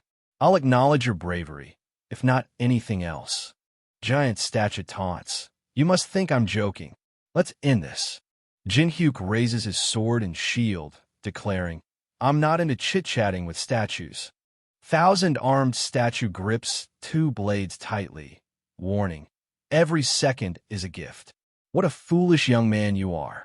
Giant statue brandishes multiple swords and taunts. "Savor this moment, then. You'll long for even this moment when you're on the brink of death." Jinszo raises a shield just as giant statue grips his sword, ready to strike. Giant statue releases a powerful energy blast, aiming straight ahead. Jinszo staggers backward, caught off guard by the giant statue's energy blast. Jinszo blocks the overwhelming blast with his shield, struggling as the redirected power threatens to shatter his body. The giant statue speaks with fierce determination, admitting, "I only have one chance," while noting the unexpected reaction to a sonic attack. The armored warrior with sword descends rapidly while Jinszo stands ready, taunting, "You're raising my interest in you more and more." Jinszo activates ice formation, raising massive spikes from the ground as he raises his sword. Jinszo unleashes a burst of ice shards, triggering explosive blasts around him. Giant statue glares coldly, his calm broken by the sharp accusation, "You bastard." Giant statue raises his sword, accusing, "You use filthy Western witchcraft." A golden robotic hand tightly grips a circular object. Giant statue smiles confidently, revealing a blade wound and mocking the shallow trick with folded hands. Jinszo raises his fist, shouting, "You rotten bastard." Two shallow tricks in a row, while energy swirls around him. Giant statue recoils as a fiery object pierces his arm, muttering, "What did you do? Something like poison shouldn't work on me." Jinszo channels blood demon chi in his hand, explaining it deals continuous damage after the first hit. Giant statue crosses his arms and dismisses the attack, saying, "It matters not. Such a petty trick will not work a second time."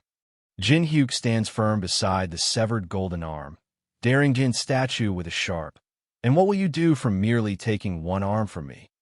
Jinszo kicks the giant statue's head, declaring, "Taking a single arm is nothing if I want to kill you." Jinszo kneels, clutching an orb and a dark knife, declaring, "I got exactly what I wanted." The giant statue's serious face narrows as eyes fixate on the arm with the jewel. Jinszo combines the grimoire and the jewel, holding the orb above the book as he declares, "Blame yourself for thinking that a single arm is insignificant." The book bursts with energy, sending beams of light shooting outward. The grimoire burns with flames and smoke, revealing its legendary power and strict limits. The giant statue activates the Eye of Gluttony, declaring, "This much is enough." The status screen reveals the thousand-armed and thousand-eyed Avalokitesvara's unknown level and sex. Giant statue holds his hands in a calm prayer pose, radiating silent authority. Jinhyuk reads the message and reacts with a sharp HM. Jinhyuk reads the message. Wait. I'm not seeing this wrong, am I? Jinhyuk raises a hand, pointing as giant statue watches, confused. Jinhyuk hovers his hand above the gramophone, determined to claim the mandala beneath the 25th floor. Giant statue snarls. You bastard, just what do you think you're doing? Jinhyuk raises a hand to his head and warns, I'm begging you, don't ask anything from here on out. Jinhyuk grips his sword and snaps. I fucking hate it too. Big statue shouts angrily, demanding, You bastard, just what do you think you're doing? Jinhyuk raises his arm and pleads, I'm begging you, don't ask anything from here on out. Jinhyuk grips his blade tightly and shouts, I fucking hate it too. Thousand-armed Avalokitesvara shouts in rage and activates a mandala with a fierce hand gesture. Thousand-armed Avalokitesvara descends with fierce intensity, shouting, I'll let you experience pain worth 1,000,000 samsaras. Jinhyuk activates Glacier Formation, unleashing massive ice spikes from the ground. Big Statue praises the advanced version of ice formation as shards explode around the masked man. Debris flies as the explosion hits the ground, leaving the someone with long red hair back and the guy staring in disbelief. The guy questions the sudden music and advanced ice magic, while the someone with long red hair back watches with concern. Guy leans on the stone surface, questioning the sudden appearance of a consumable wig or possibly a hidden divine artifact. Woman pushes herself up behind the rock, glaring fiercely, while Guy stands calm with hands in pockets.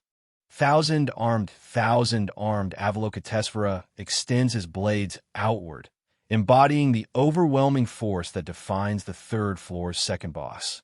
Jinhyuk extends his hand, unleashing a power that defies human limits. The someone with long red hair back asks if teaming up would guarantee a win. The guy admits it'd be difficult. Woman walks forward, insisting they need help from an executive to stand chance. Woman with long red hair back argues fiercely against risking everything just to hold onto a fragile position. Guy holds the coin tightly and declares, I think the time has come to use this. Guy holds the coin tightly and declares, I think the time has come to use this. Big Statue stands firm with blades ready, eyes burning through the flames as he locks onto his target. Jinhyuk narrows his eyes, realizing the threat runs deeper than just Cedric. Jinhyuk slashes through the glass with a sharp energy blade, breaking the barrier in one swift motion. Big Statue bleeds from a fresh wound as thousand-armed someone reaches forward, shouting, How dare you look away from me? Jinhyuk kneels, igniting fire in his hand with a sharp, Oh, sorry about that. The book floats, pages flipping as blue energy pulses around it. Raises an arm and shouts, activating Glacier Formation as a massive ice formation erupts from the ground. Big Statue raises a hand, channeling blue energy as his mask's eyes flare. Thousand-armed someone swings his golden sword downward as Jinhyuk raises a hand, unleashing blue energy. Clashing midair, the golden-armored figure and someone unleash an explosive burst of energy and debris. Thousand-armed Avalokitesvara points forward and declares, Foolish. Thousand-armed Avalokitesvara activates the inescapable lattice, trapping the man in the long coat inside its hexagonal energy cage. Statue raises his arms to block the incoming blade, challenging, Is defending all you can do? Avalokitesvara raises multiple arms, unleashing a surge of energy while shouting, Where did your confidence from earlier go? Big statue summons energy beams, shouting heaven and earth amalgamation. Jinhyuk activates glacier formation, summoning ice and energy with a raised hand. A barrier traps the figure as energy beams strike its surface. Avalokitesvara raises 2 fingers and holds an energy sphere, declaring a pointless resistance. The statue unleashes a massive energy blast that slams into the shield, triggering a sharp displeasure. Avalokitesvara raises his spear, activating the swastika spear with focused intensity. Avalokitesvara raises his spear, activating the swastika spear with focused intensity. Big statue performs precise hand gestures, mocking the failed trick with cold words. Big statue performs precise hand gestures, mocking the failed trick with cold words. Big statue raises multiple arms, preparing to strike as Avalokitesvara staggers backward with hands.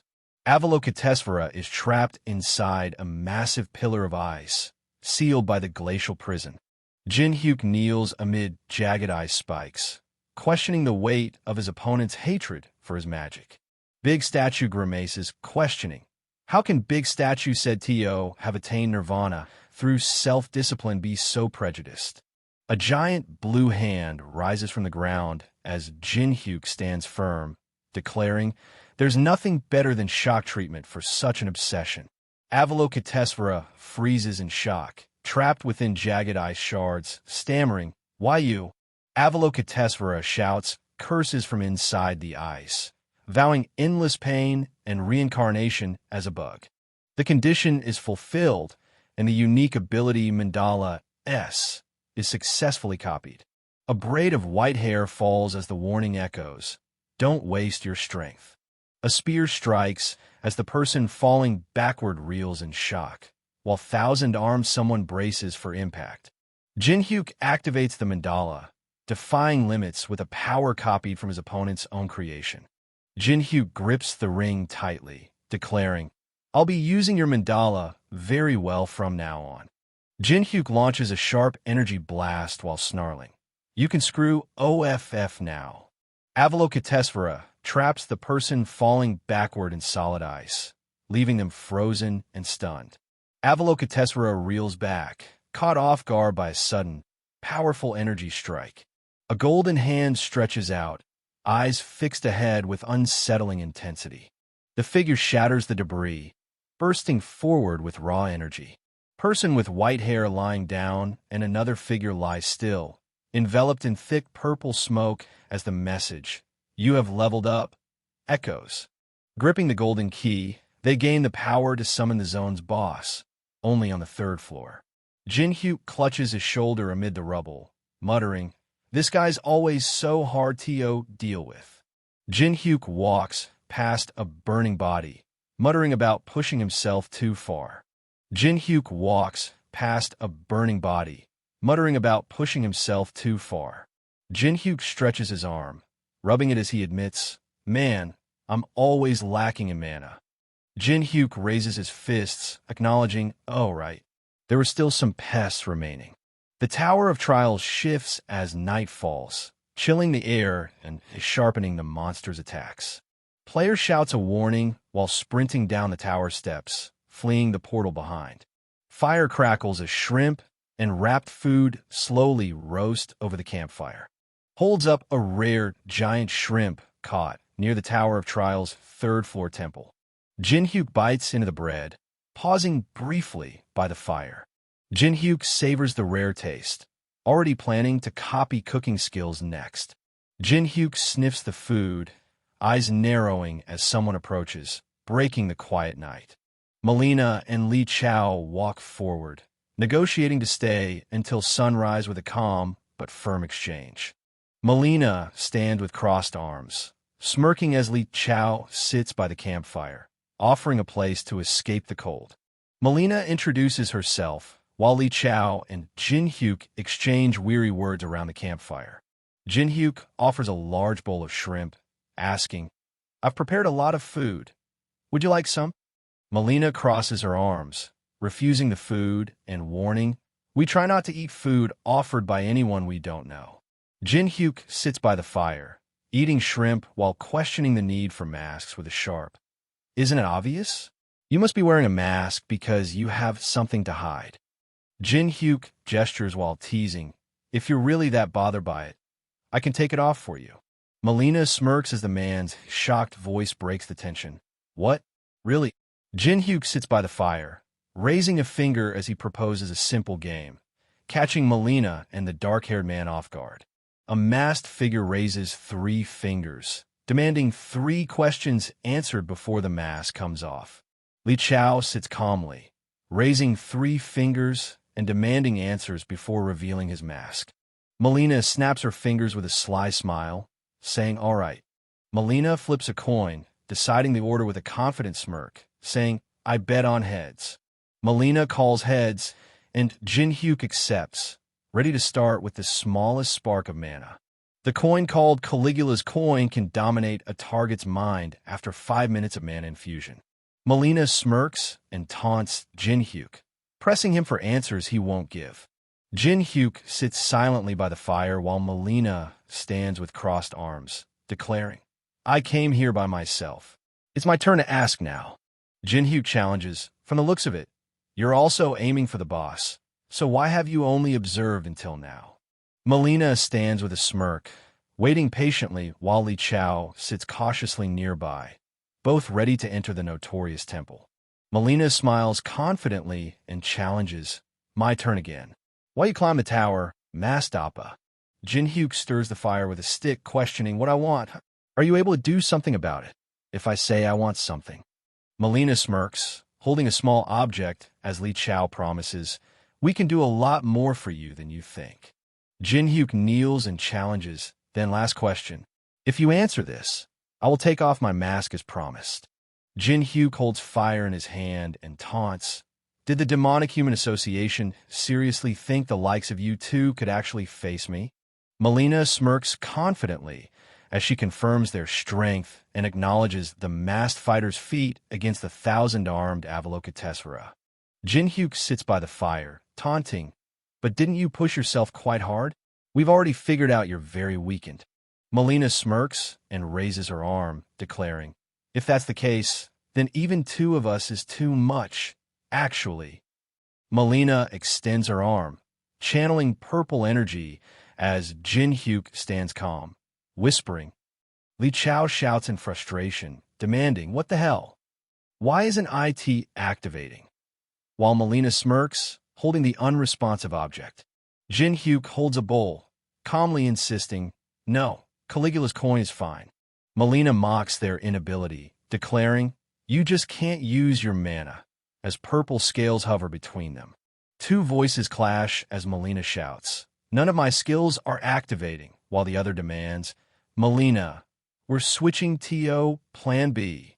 Jinhyuk holds a bowl with a large shrimp and taunts, you sure are scrambling like crazy. The person bowing at shrine receives the divine spirit's approval for their sincere offering. The totem pole's eyes ignite as blue energy swirls, declaring it the chosen warrior for the judgment of Anubis. The totem pole's eyes flare as it's declared the great general of the underworld. Melina and Li Chao look up, their faces tense as they react to something unknown. 2 massive wooden golems crackle with elemental energy as human figure left and another stand ready to face them. Li Chao stares at the shrimp dish, sweating as he realizes it wasn't just a meal, but the trigger that awakened the totem poles. Jinhyuk reclines on the ground, warning, you shouldn't move carelessly. Running away will be impossible. Giant fiery skull erupts as talismans float, while the great general of the underworld activates no admittance. Jinhyuk unleashes energy from his hand while lying on the cracked ground, shouting, these damn things will disappear as long as you die. Li Chao shouts a warning as he summons a dark spirit wreathed in blue flames, activating exemplary punishment.